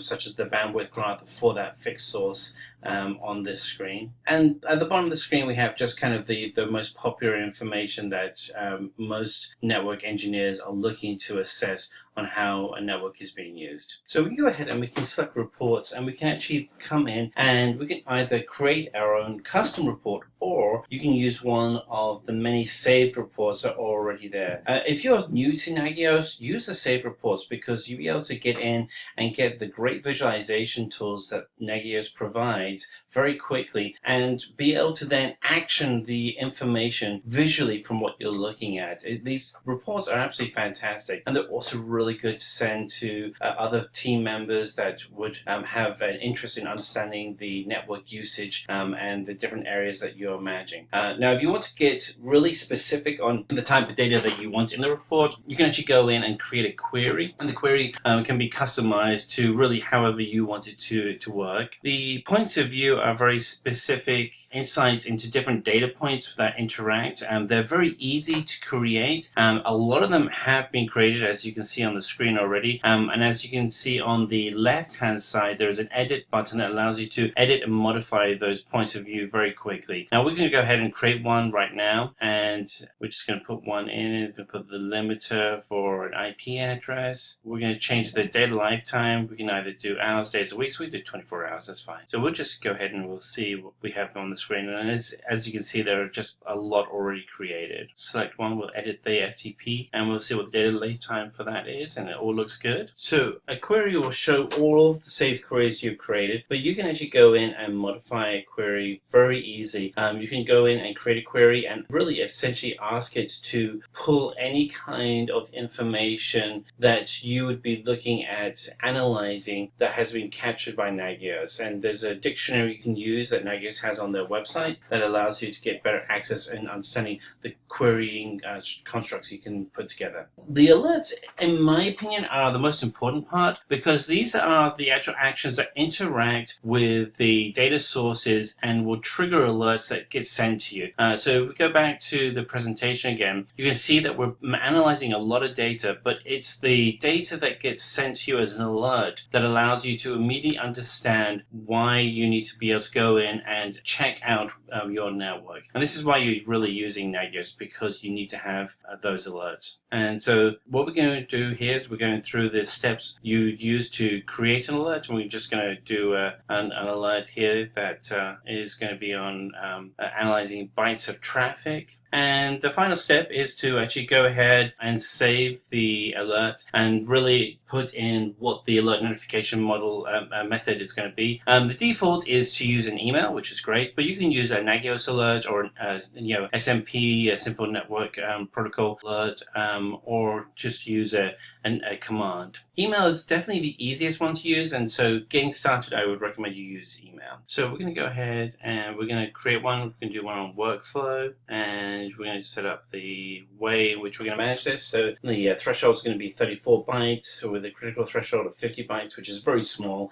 I expect an alert to be triggered because of this. this, and we're just going to use the default emails to send out. And you'll see by default that the new alert is now in pending. And the reason why we have it in pending is that it's just there to be reviewed by the system to make sure it meets all the standards. I don't think that'd be a problem. And I'm just looking at some of the other different commands we have here. So if we go back, and we can get alerts from other Nagios networks. We connect to different networks right from this configuration screen.